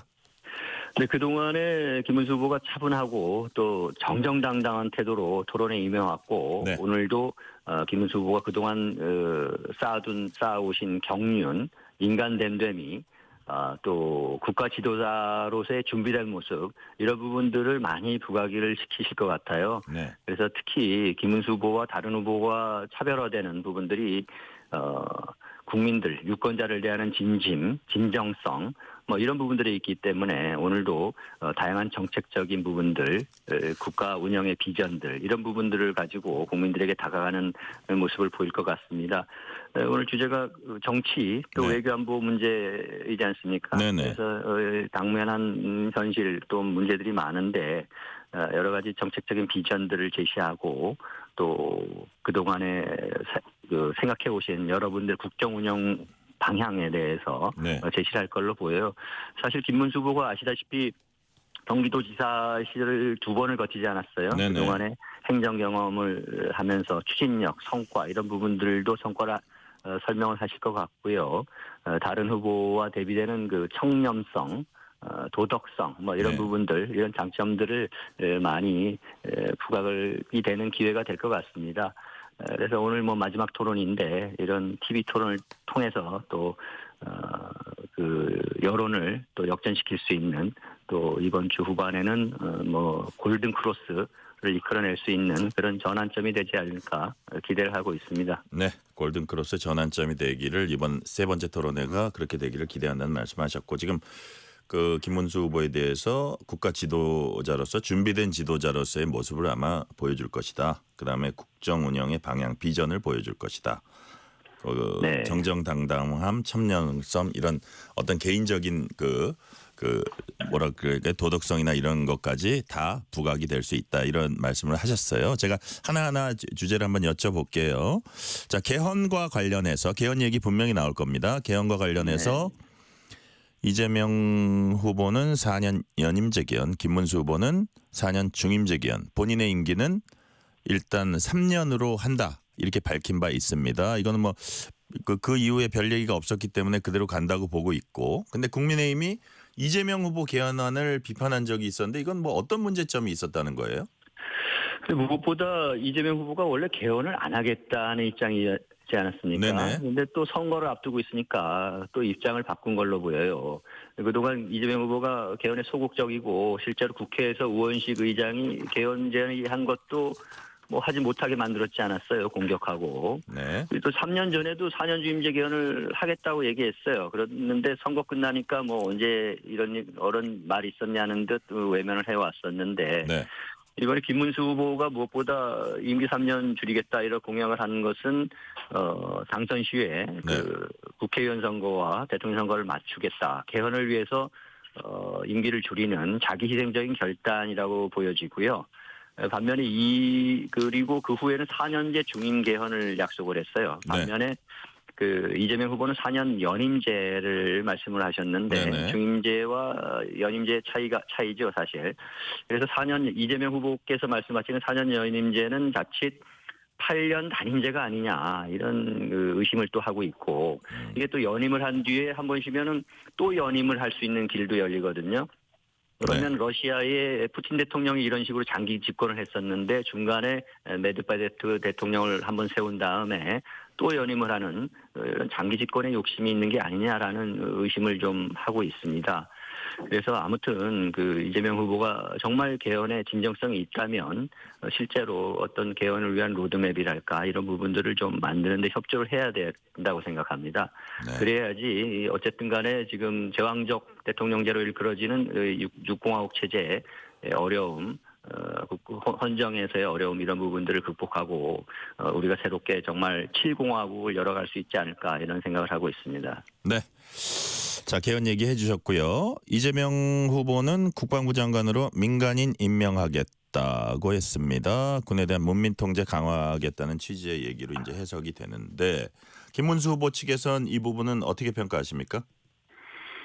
근데 민주당에서 국방장관에 민간인 임명하겠다라는 부분들은 장단점이 있을 것 같아요. 네. 군에 대해서 문민 통제를 하겠다라는 측면에서 바람직한 측면도 있는데 이 국방장관은 국군 통수권을 가진 대통령 다음의 자리 아니겠습니까? 네. 그래서 전군을 지휘해야 하는 국방장관을 민간인 출신이 할 경우에 과연 유사시에 잘 대처할 수 있을 것인가 이건 잘 좀 살펴봐야 될 사안인 것 같아요. 네. 아시다시피 우리나라가 그 남북이 대치하고 있는 특수한 상황이고 현재도 이 종전 상태가 아니라 휴전 상태에 있지 않습니까 한반도가. 그래서 신중히 검토할 사안이라고 보여지고 어쨌든 장단점은 있는 사안이기 때문에 저희 국민의힘도 열려있는 마음으로 검토해 볼 수 있는 그런 사안으로 생각하고 있습니다. 그렇군요. 성일종 그 국회 국방위원장 같은 경우는 좀 강하게 비판을 하셨더라고요. 이게 그 비법조인 대법관 임명 시즌 2다 이렇게까지 하셨는데 여튼 네. 그거는 이제 약간 비판하는 그 부분에 그 포커스를 좀 맞추신 걸로 보이고 우리 이충영 대변인께서는 그런 부분에 약간 우려되는 부분까지 얘기를 해주셨습니다. 네. 자, 판세 이야기 잠깐 해볼게요. 대선이 정확히 일주일 앞으로 다가왔습니다. 내일부터 여론조사 공표 이제 금지가 되는데 오늘 마지막으로 공개된 여론조사 결과에서 여전히 이재명 후보가 앞서가고 있습니다. 우리가 앞에 패널들 나온 거기서 이제 정확한 수치는 좀 소개를 해드렸는데 한 10%포인트 정도 차이가 나더라고요. 그 가상 양자 대결에서. 네. 자, 이런 부분은 앞으로 남은 일주일 동안 치고 올라갈 수 있다고 그렇게 캠프에서는 보고 계십니까? 네, 그렇습니다. 여론조사가 뭐 지금 다양하게 나오고 있는데 결과가 네. 그 여론조사 시점을 좀 우리가 살펴봐야 될 것 같아요. 네. 아까 말씀하신 10% 말씀하신 부분들도 지난주에 조사 시점이었고 그리고 그보다 최근의 것들이 일부는 저희가 7%, 8% 차이 나는 여론조사들도 있고 네. 다양한 여론조사들이 많이 나오고 있는 것 같아요. 어쨌든 간에 뭐 여론조사는 지금 뭐 유동적이고 유동성이 많은 지금 결과들이 다양하게 나오고 있는데 저희로서는 진짜 대선 경쟁은 이제부터다 이렇게 생각을 하고 있습니다. 제가 매일 그 유세 현장을 다니고 있는데 민심의 흐름이 달라지고 있다는 거를 저희가 피부로 느끼고 있습니다. 그동안 저희가 매일 지지율 1%씩 올리겠다라는 목표로 지금 해왔고요. 네. 지금까지는 계획한 대로 지지율을 끌어올렸다고 생각합니다. 그래서 지금 흐름을 매우 긍정적으로 보고 있고요. TK 지역을 비롯해서 저희 그 전통적인 지지층, 보수층에서 그 압도적인 지지를 다시 회복하는 상황에 있고, 또 일부 여론조사, 또 저희가 보는 그 판단으로는 서울 그리고 수도권, 또 충청권에서도 우위에 들어서 있다는 여론조사의 흐름을 저희가 보고 있습니다. 네. 그래서 저희가 지금 달라지고 있는 현장에서 민심은 명확한 부분들이 있어요. 그 이재명 독재 체제는 안 된다. 알고 보니 진짜는 김문수더라. 이런 그 부분들, 이런 말씀들을 많이 듣고 있고, 네. 저희 당 차원에서 또 선대위 차원에서 준비하고 있는 지지율 상승의 계획들, 로드맵들이 현실화되고 있다, 이렇게 보고 있습니다. 그래서 이런 그 1위 후보의 하락세, 그리고 저희 김문수 후보의 상승세를 이어간다면은 이번 주 후반쯤에는 역전을 할 수 있는 골든 크로스가 오지 않을까, 이렇게 예측하고 있습니다. 네, 지금 이충영 대변인 말씀 들어보니까 전통적 강세 지역에서 그 표를 딱 다지고, 그다음에 이제 전통적 그 지지층, 뭐 보수 지지층 다지고, 좀 약세였던 이 수도권 지역 이런 부분, 그다음에 그 캐스팅 보트, 전통적인 캐스팅 보트 지역이죠, 충청권 이런 데에서 상승세를 유지하면 주말쯤에 골든 크로스 가능할 수 있다, 이런 취지로 말씀을 해주셨습니다. 자, 네. 그러면 이제 그럼에도 불구하고 이재명 후보는 마지막 일주일 동안 선두를 굳히려고 이제 총력을 다할 거고요. 네. 반면에 또 김문수 후보도 치열하게 추격해서 역전을 시도하려고 할 겁니다. 이재명 후보가 막판 중도층 표심 붙잡기 위해서 민생경제 회복, 실용 외교 이제 방점을 찍으면서 가고 있는데, 이에 맞서서 김문수 후보의 막판 어떤 그 정책적인 측면에서의 전략이랄까요? 이런 건 어떤 겁니까? 그동안에 저희가 여러 가지 정책들을 많이 보여왔고요. 특히 이재명 후보와 김문수 후보의 공통점이 하나 있는데, 네. 두 분 다 경기도 지사를 거치셨다는 점 아닙니까? 그렇죠. 그런데 거기에 역설적으로 가장 큰 차이점이 있는 것 같아요. 두 분이 똑같이 경기도지사를 하셨지만은 어떤 한 분은 성공한 도지사였고, 또 한 분은 실패한 도지사가 아니었나, 이렇게 생각을 합니다. 이재명 후보가 대장정 그 경기도지사 시절에 했던 대장동 사업이라든지 여러 가지 백천동이라든지 여러 가지 사업들이 있었지만은 당군 이래 최대의 부정부패 비리 사건으로 기록되고 있지 않습니까?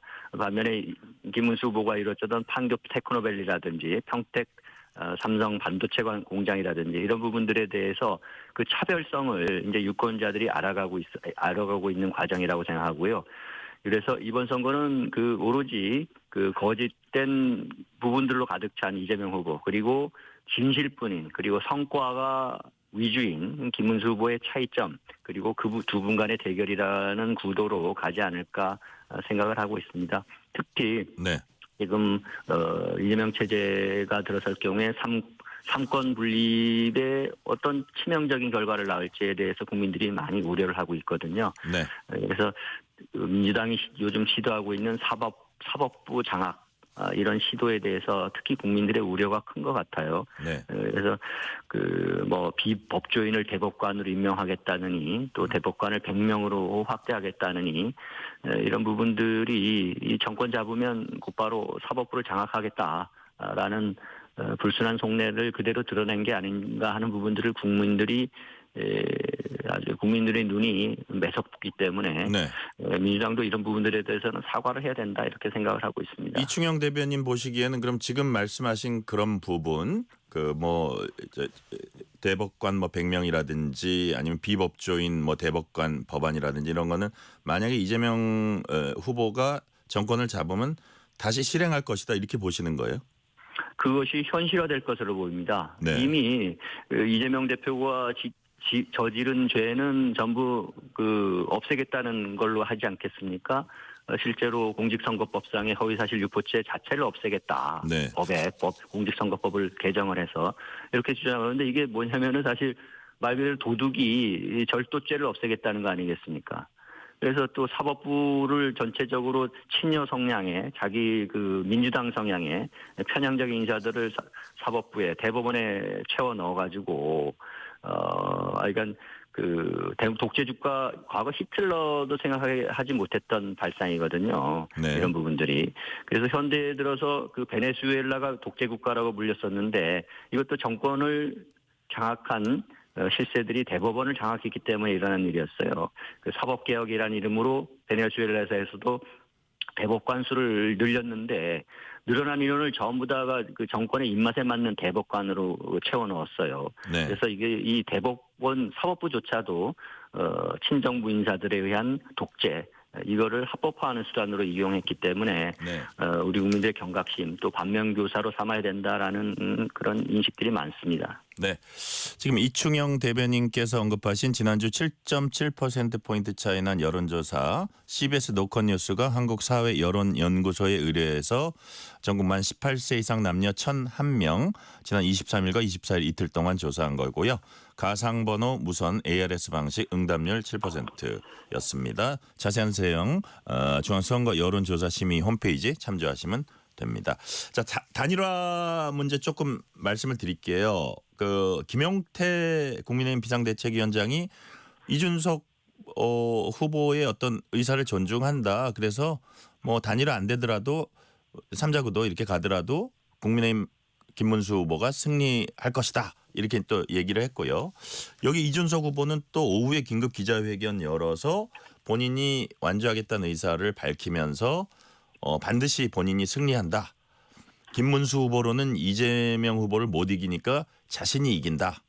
뭐 이렇게 이런 얘기도 또 했습니다. 계엄 세력과 포퓰리즘 세력을 모두 몰아내야 한다 하면서 어쨌든 그 본인이 결국은 저 대선 승리자가 될 것이다 이렇게 얘기했거든요. 이런 부분 네. 지금 그렇다면 요거부터 먼저 여쭤볼게요. 이충영 대변인. 일단 단일화 불씨는 꺼진 겁니까? 아니면 그거는 일단은 놔두고 상황을 조금 더 보는 겁니까? 단일화 불씨는 여전히 살아있다고 봅니다. 아, 그러세요? 그래서 지금 뭐 단일화를 둘러싸고 그동안에 백가쟁명식으로 이야기들이 나오고 있는데 이건 자연스러운 과정이라고 생각을 하고요. 네. 우리 정치사를 돌아보시면 어떤 단일화도 진통이 없는 단일화는 없었다. 또 갈등이 없는 단일화는 없었다라는 거 우리가 보지 않습니까? 그래서 현재 뭐 많은 이야기들이 나오고 있는데 모두 이런 노력들의 일환으로 볼 수 있지 않을까 생각이 들고요. 다만 우리 김문수 후보는 단일화에 대해서 특히 이준석 후보가 자꾸 주장하고 있는 셈법이라든지 이런 부분들이랑은 차원이 다른 말씀을 하고 계세요. 그래서 단일화가 정치적인 셈법이나 정치적 공학적인 접근이라기보다는 우리가 좀 보수 자체의 진정한 가치를 좀 살펴봐야 되는 거 아니냐 이런 차원에서 접근하고 있고 단일화는 그것이 자체 하나의 수단이지 그 단일화 자체가 목적은 아니지 않습니까? 그래서 그 김문수 후보와 이준석 후보가 보수의 가치를 같이 하고 있고 또 이재명 후보의 독재 체제를 저지해야 되겠다라는 공동의 목적이 있기 때문에 어쨌든 간에 하나의 길로 나갈 수 있지 않을까 기대를 하고 있고 시간이 많이 남지 않았죠 사실. 그렇지만 단일화는 국민들의 여망이고 또 저희로서는 국민들의 여망에 따라서 최선을 다하는 모습을 보여드릴 것입니다. 아직 현재 결국 이준석 후보의 결단에 모든 것이 달려 있고 상황은 어렵긴 하지만 최선을 다하고요. 만일에 그렇게 되지 못할 경우에는 현명한 국민들이 결과적인 단일화를 주시지 않을까 이렇게 생각을 하고 있습니다. 네. 새미래민주당 이낙연 상임고문이 김문수 후보 지지 선언했습니다. 공동정부 개헌 추진도 같이 하기로 했다고 하고 이낙연 전 총리, 이낙연 전 민주당 대표죠. 괴물 독재국가 출현을 막겠다. 이렇게 이재명 후보를 겨냥했는데 민주당은 반헌법적 야합이다. 이렇게 비판했습니다. 그리고 거기에 대한 어떤 임팩트, 영향이 없을 거다. 이렇게 평가절하했는데 이 부분은 이충영 대변인 어떻게 보세요? 반헌법적인 협잡이라는 표현을 썼던가요? 반헌법적 협작, 야합 뭐 이런 표현을 썼죠. 네, 이낙연 상임고문 아시다시피 원래 그 한덕수 전 총리와 뜻을 같이 하시기로 발표하셨던 적도 있었죠. 오늘 말씀드려 보니까 적어도 이재명 후보의 체제를 막기 위해서는 김문수 후보를 지지할 수밖에 없다 이렇게 네. 말씀하셨어요. 그래서 개헌이라든지 제7공화국이라든지 이런 부분에 대한 연결고리도 있었고요.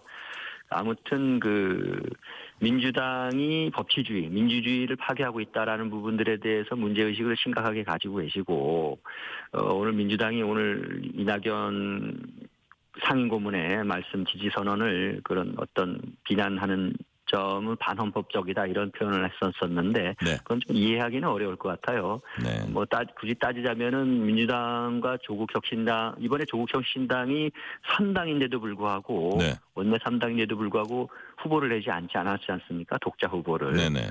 그래서 사실상 민주당 후보를 총력 지원하고 있는데 그래서 결국은 대선 기호 3번이 결번이 됐어요. 네네. 그리고 오늘 민주당 조국혁신당 신장식 의원이 그 이재명이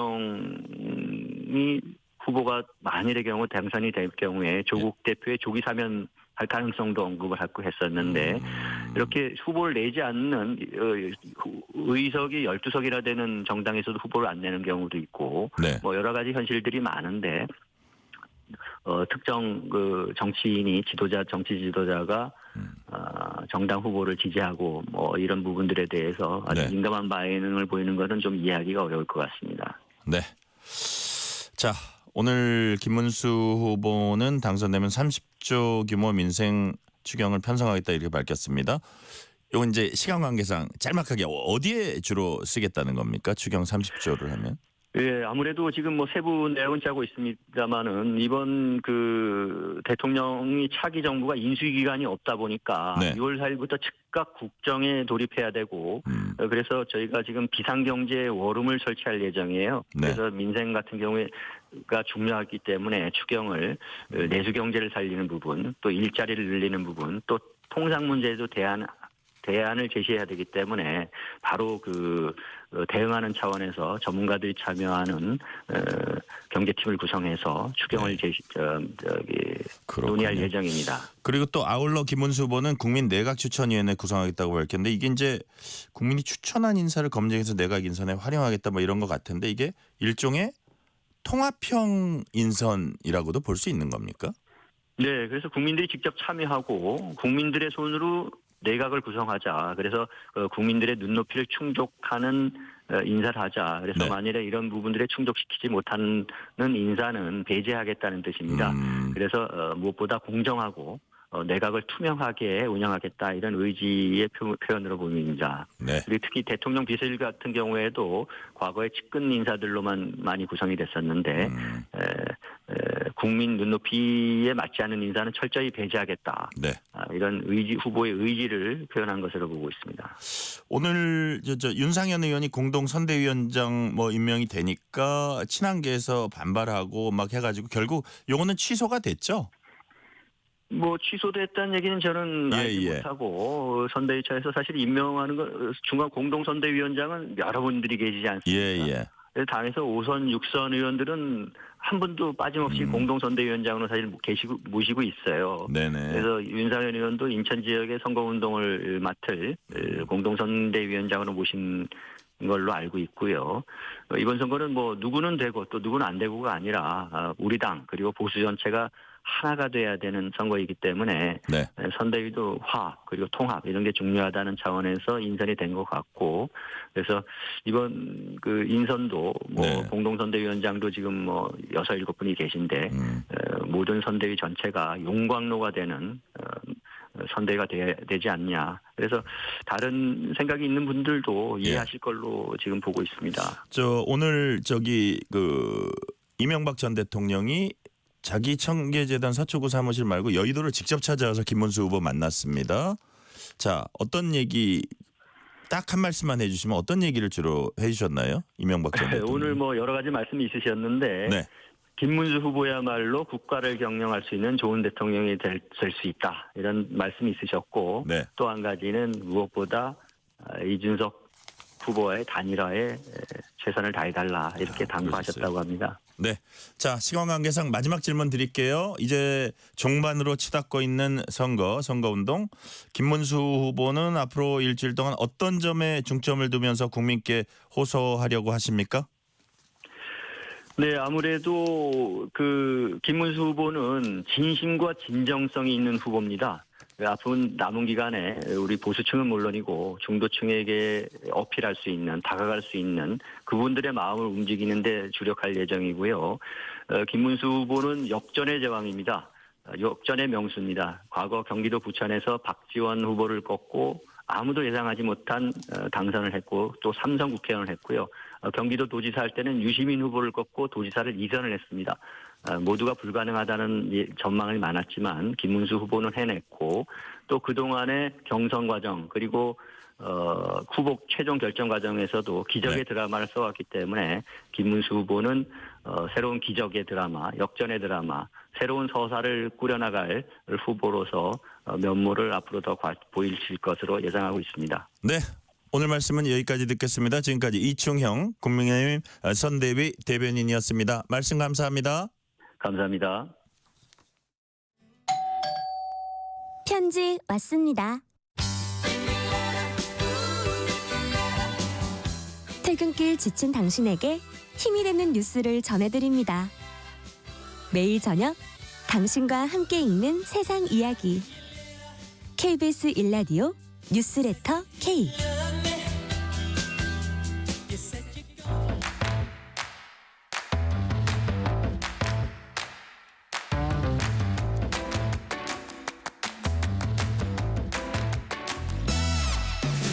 오늘 가장 뜨거운 뉴스, 화제 소식 쏙쏙 골라서 전해드립니다. 뉴스레터 브리핑. 오늘은 한국일보 김도형 기자 나오셨습니다. 김도형 기자님 어서 오세요. 안녕하세요. 서울 시내버스가 파업을 예고한 날이 내일입니다. 오늘 중에 협상이 타결되지 않으면은 내일 아침부터 파업에 들어가게 되는 거죠? 예, 서울 시내버스 노사가요. 지금 서울지방노동위에서 막바지 교섭을 하고 있거든요. 지난해 11월부터 9차례 본교섭을 진행했고 최근까지도 실무 협의를 했는데 입장차를 좁히지 못했습니다. 네. 노조는 합의안이 도출되지 않으면 내일 첫 차부터 전면 총파업에 돌입할 계획입니다. 현재 서울시에는 389개 노선에서 7천여 대의 버스가 운행 중인데요. 파업 참여율이 높을 경우에는 시민들의 발이 묶일 수밖에 없는 상황입니다. 네. 쟁점을 들여다보겠습니다. 우선 노사가 통상임금을 놓고 맞서고 있다는데 이게 어떤 게 문제입니까? 예, 지난해 12월에 대법원 전원 합의체 판결에 따라 정기상여금을 통상임금에 반영해야 하거든요. 네. 이 부분이 문제가 되고 있습니다. 이 반영할 경우에 연장수당, 야간 근로수당, 퇴직금이 함께 인상이 되기 때문에 인건비가 10% 정도 증가되는 효과가 있습니다. 노조는 여기에 기본급을 8.2% 인상을 하고 운전직 호봉을 상향하는 것을 요구하고 있는데요. 사측이 재정 부담을 이유로 난색을 표하고 있습니다. 노조의 요구를 다 들어줄 경우에 약 25% 정도의 임금 인상 효과가 생기기 때문에 이것보다 먼저 통상임금 수준을 낮추기 위한 임금체계 개편을 이번 교섭에서 논의하자는 겁니다. 서울버스는 중공영제로 운영되고 있기 때문에요. 서울시 또한 인건비 부담이 시 재정에 부담이 되고 있다는 입장입니다. 반면에 노조는 통상임금은 노동자의 권리니까 교섭 대상이 아니고 임금 인상률을 우선적으로 협상을 해야 한다는 입장입니다. 네. 지난해에도 이제 버스 노조가 파업을 했었습니다. 그때는 빠르게 마무리됐던 걸로 제가 기억을 하는데 이번에 상황이 좀 다릅니까? 예, 지난해에도 임금 협상이 결렬이 됐었고요. 네. 노조가 12년 만에 파업을 했었습니다. 그런데 당시에는 서울시가 중재에 나서서 임금을 4.48% 인상하는 내용으로 발빠르게 합의안이 나왔어요. 네. 파업도 11시간 만에 철회가 됐거든요. 그런데 이번에는 작년과 다르게 파업이 장기화할 가능성이 큽니다. 앞서 설명드린 것처럼 통상임금 체제 개편이 쟁점이라서 양측이 서로 양보를 하지 않고 있어요. 서울시 같은 경우에는 파업에 돌입하면 최소 사흘 이상 파업이 일어날 걸로 보고 있습니다. 네.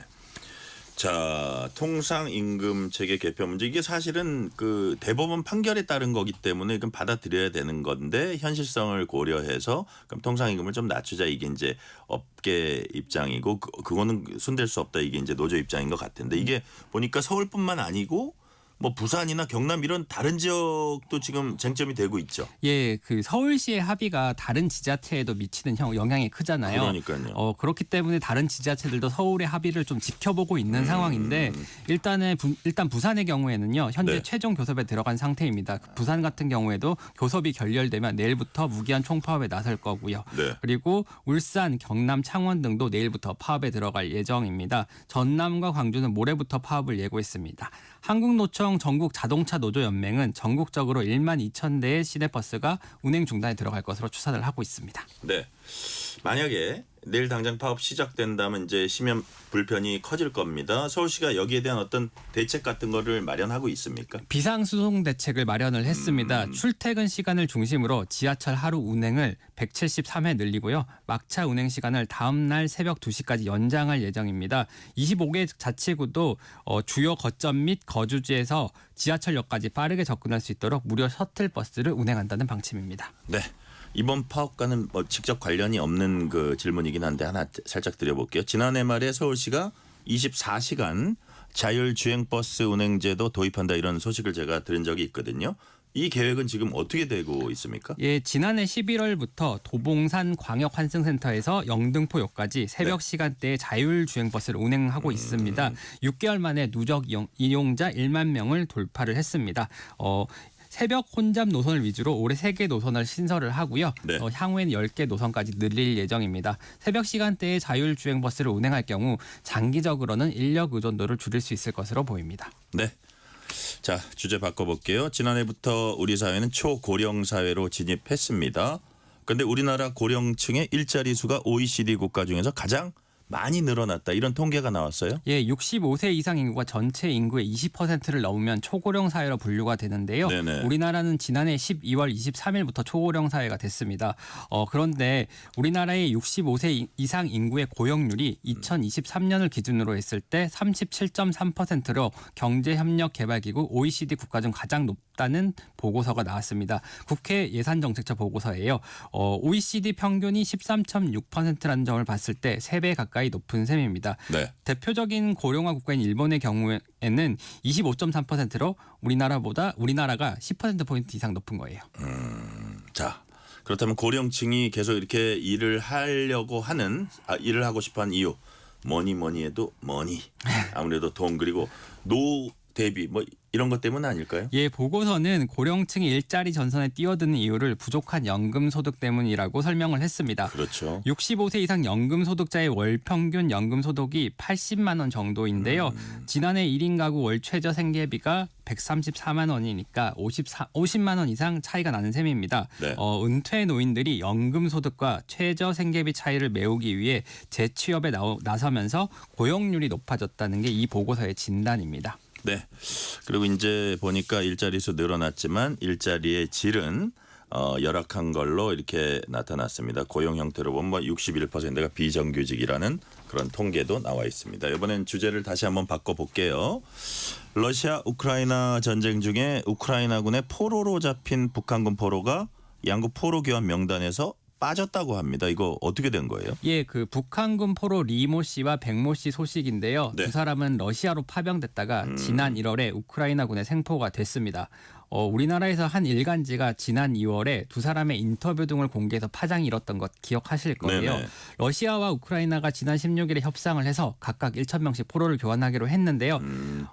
이들이 포함이 되지 않았다고 외통위 소속인 유영원 국민의힘 의원이 보도자료를 통해서 밝혔습니다. 아, 유영원 의원 본래 군사 전문 기자, 예. 무기 체계 아주 그 전문가인데 그 유영원 의원이 밝혔군요. 그렇다면 그 유영원 의원이 이들 북한군 포로 2명과 직접 면담을 했다 이렇게 이제 들었는데 유 의원은 이들 향후 거치는 이렇게 될 거다 뭐 이런 거를 얘기하는 게 좀 있습니까? 예, 지난 2월에 우크라이나를 방문해서 면담을 했고 네. 이들 중에 리 씨가 한국에 꼭 가고 싶다면서 비수누설을 밝혔다고 공개를 그래요? 했습니다. 오늘도 리 씨의 육성을 공개했는데요. 북한 송환을 걱정하는 모습이었습니다. 리 씨는 지금 내가 포로 신세가 돼서 교환을 해서 조국에 간다면 부모는 벌써 없을 거다라고 발언을 했습니다. 네. 유 의원은 이 발언에 대해서 북한으로 송환되면 자신과 부모의 비극적 최후를 예감하고 있는 것이라면서 이들이 대한민국 자유의 땅을 밟을 수 있도록 끝까지 모든 외교적 노력을 다해달라고 강조했습니다. 외교부는 앞서 북한군 북한군 포로가 한국행을 요청할 경우에 전원 수용하겠다는 방침을 밝혔고요. 우크라이나 측에도 이런 입장을 전달한 바 있습니다. 네. 마지막 소식은 짧은 영상으로 뭐 어떻게 보면 세계적인 화제로 떠오른 소식입니다. 에마뉘엘 마크롱 프랑스 대통령이 부인 브리짓 마크롱 여사에게 얼굴에 손찌검을 당하는 듯한 맞는 듯한 장면이 카메라에 포착됐습니다. 이거 무슨 얘기예요? 예, 마크롱 대통령 부부가 25일 밤 베트남 하노이 공항에 착륙을 했는데요. 네. 전용기 출입문이 살짝 열렸어요. 그리고 빨간 소매의 팔이 마크롱 대통령의 입과 코 부위를 밀쳐내는 영상이 포착됐거든요. 당시에 카메라 플래시가 터지고 있는 상황이라서 마크롱 대통령은 태연한 척을 좀 가장을 했습니다. 손인사를 하면서 웃음을 지어 보이고 다시 전용기 내부로 들어갔거든요. 잠시 뒤에 두 사람이 함께 나타났는데 네. 브리짓 여사가 마크롱 대통령의 얼굴을 밀어낸 빨간 소매의 주인공이었습니다. 마크롱 대통령은 전용기에서 내려가면서 에스코트 차원에서 브리짓 여사에게 오른팔을 내밀기도 했거든요. 네. 근데 브리짓 여사가 이걸 무시했어요. 이 때문에 여러 추측이 나오고 있는 상황입니다. 마크롱 대통령은 영상 하나로 온갖 터무니없는 말들이 만들어지고 있다며 아내와 장난쳤을 뿐이라고 논란을 일축을 했습니다. 마크롱 대통령의 한 측근도 커플 간의 평범한 말다툼이라고 설명을 했습니다. 다툼은 있었던 것 같고 이것은 뭐 약간 장난적으로 이제 마크롱 대통령은 하고 싶었던 것 같고요. 그렇지만 여하튼 그 트랩을 내려올 때 보니까 손을 내민 마크롱 대통령의 손을 그 부인은 잡지 않았습니다. 오늘 말씀은 여기까지 듣겠습니다. 지금까지 한국일보 김도형 기자였습니다. 말씀 감사합니다. 감사합니다.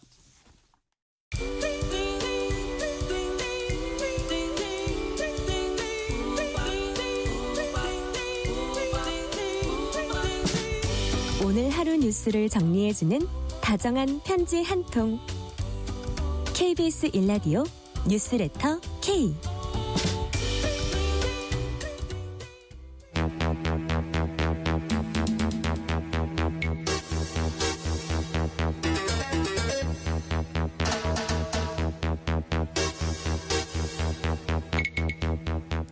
배상훈 프로파일러와 범죄 이면까지 알아보는 시간 베프의 범죄 도시 코너입니다. 오늘도 배상훈 프로파일러 나오셨습니다. 배상훈 프로파일러님 어서 오세요. 안녕하세요. 자, 매주 프로파일러님하고 저희가 이제 점점 지능화되는 범죄라든지 또 거기에 맞춰 고도화되는 수사 기법 이런 것들을 알아보고 있는데요. 오늘은 수사 기법 중에 AI 안면 인식 기술 뭔지 알아봅니다. 프로파일러님, 인공지능으로 뭐 얼굴을 인식한다 이런 것 같은데 이건 자세히 구체적으로 어떤 기술입니까? 우리가 사진과 동영상이 있습니다. 네네. 이건 그것으로 사람을 특정한다는 건 사실 어렵습니다. 왜냐하면 3차원, 2차원 이런 문제가 있는데 네네. 이것을 여러 번 학습을 시켜서 눈, 코, 입, 얼굴 형태 등등을 통해서 학습을 통해서 그 사람의 고유한 마치 지문 같은 형태로 고유값이 생깁니다. 예, 예. 그러면 그걸로 인해서 출입국 할 때라든가 네. 건물 출입할 때 그걸로 그 사람인지를 확인하는 신분증이 필요 없죠. 그래서 그걸로 통장도 만들 수 있습니다. 굉장히 위험하지만은 굉장히 고도의 기술이죠. 그래요. 예. 저희가 이렇게 뭐 약간 첩보 영화나 스릴러 이렇게 보면 관제실 같은 데서 막 길거리 다니는 사람을 이렇게 쭉 예. 얼굴을 추적을 해가지고 쭉 누군지 아이덴티티라 그러나요? 그거를 신원을 알아내는 뭐 그런 비슷한 거네요. 거기다가 추가하면 그 사람의 위험도를 빨갛게 위험 사람은 빨갛게 하고요. 안 위험한 착한 사람은 파랗게 하고 그것도 가능합니다. 왜냐하면 그 사람의 분노와 흥분 지수까지도 그 CCTV를 통한 안면 인식을 통해서 다 축적해서 AI로 확인할 수 있습니다. 그러니까요. 일반적인 CCTV보다는 좀 상위 버전이다 이런 생각도 드는데 그냥 거리 막 자기는 생각도 못하고 활보하고 있는 그 사람 중에 범죄자를 찾아내는 그런 일들이 이제 현실화되는 거네요. 이미 하고 있습니다. 이미 하고 있어요. 예를 들면은 그러니까 착하게 살아야 돼요. 범죄자 수배, 수배자 확인이고 그리고 이제 아까 말씀 출입국 관리, 출입 관리 이런 가운데 영국 경찰이 특히 이제 상당히 많이 발전되게 하고 있는데요. 네네. 올해 초 8월까지 올 초부터 8월까지 이 기술을 이용해서 무려 117건. 으로 인해서 그러니까 이제 뭐 체포하게 된 거죠. 그러니까 거리의 방범 카메라를 통해서 77만 건의 얼굴을 스캔한 다음에 거기서 범죄자를 찾아낸 겁니다. 한 100몇십 건을 찾아낸 거예요. 예. 그러니까 굉장히 기술적으로는 상당히 진보한 부분이죠. 그러니까. 그런데 그것도 생각해 보시면 위험하죠. 우리 얼굴이 노출되어 있는 걸 쓰니까. 그러니까요. 자, 한마디로 범죄자 수배자 확인 및 체포 지원 등이 이제 활용이 된다고 하니까 당연히 범죄자 검거에 이제 도움이 될 겁니다. 그렇지만 지금 살짝 우리 프로파일러님이 말씀해 주신 것처럼 이 기술에 이제 명이 있고 암이 있을 것 같아요. 자, 총평입니다. 전반적으로 봐서 프로파일러님은 이 AI 안면 인식 기술 어떻게 평가하십니까? 실종이나 사람이 어디로 숨는다는 거나 이런 것들은 이제 상상하기 어렵죠.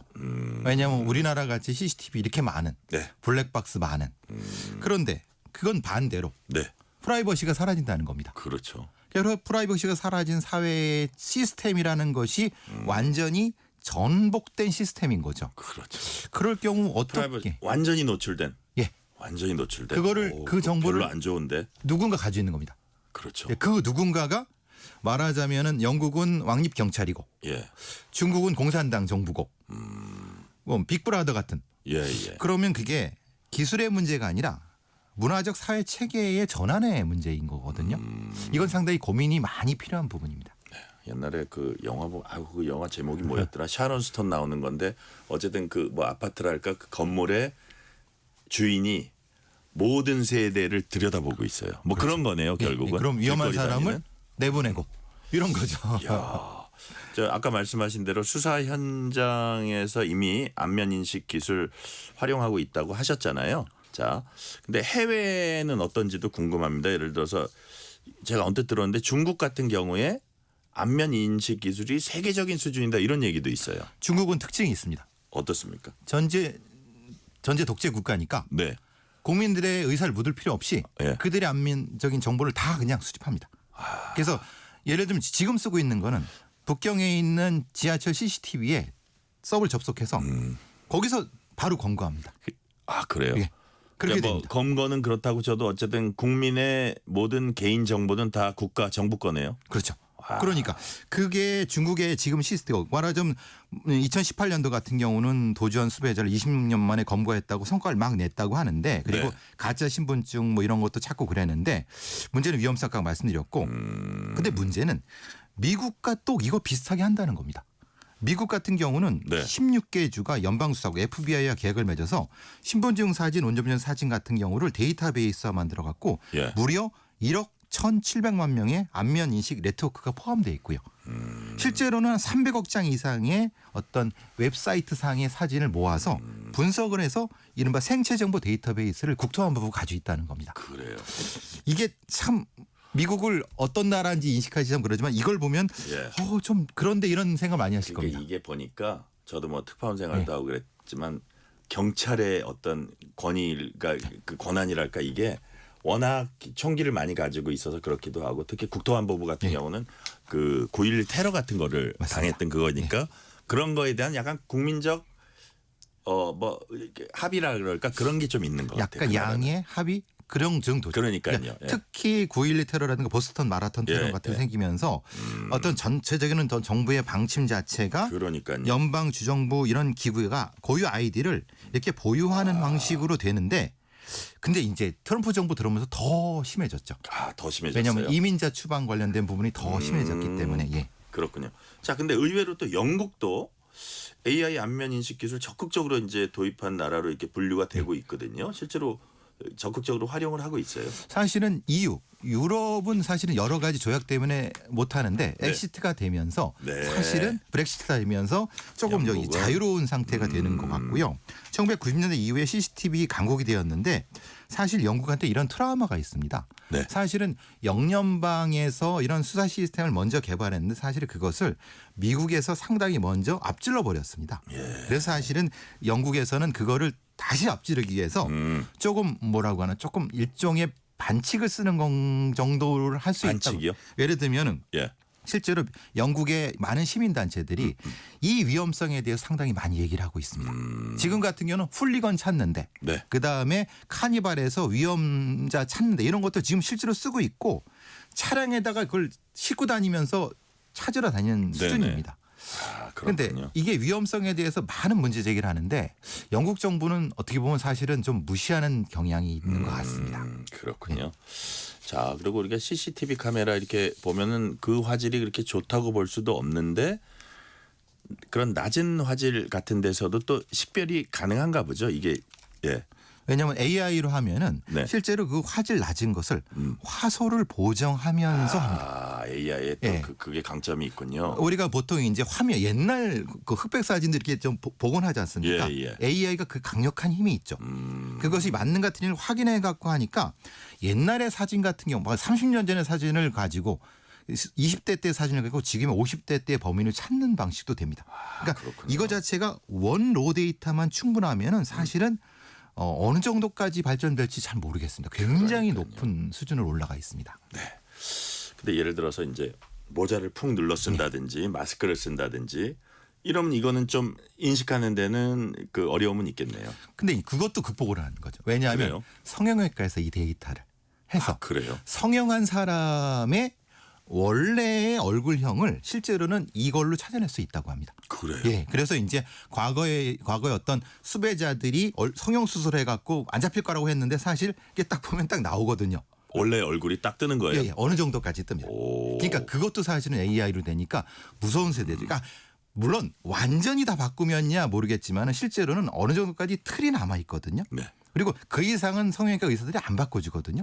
그걸 이용해서 사실은 접근하는 방법들이 있습니다. 그러니까 모자, 마스크 같은 경우도 실제로는 이 AI 안면인식 프로그램에는 실제로는 넘어설 수가 없습니다. 그러니까요.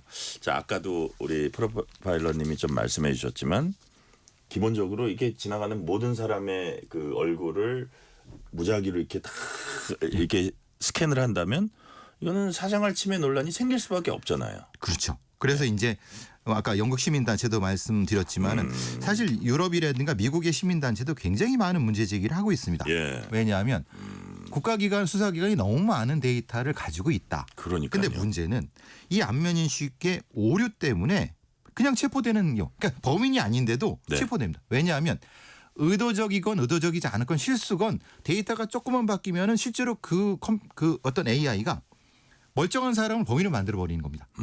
근데 아시다시피 AI는 거짓말도 할 수 있지 않습니까? 그러니까요. 그럼 일종의 AI 안면 인식 기술의 오류네요. 오류인데 의도적인 오류를 AI가 범하면 어떻게 할 거냐 이 말이에요. 그러니까 우리가 지금 여기 나오시는 IT 전문가들 많이 말씀하시는 더 게 심각한 거네요. 그러니까 AI 할로게이션 같은 경우 환각이 나타났을 때 네. 만약에 그것을 긴급 출동 시스템이라든가 아니면 범인 검거 시스템에 붙여버렸을 때 네. 누가 그걸 책임지냐 이 말입니다.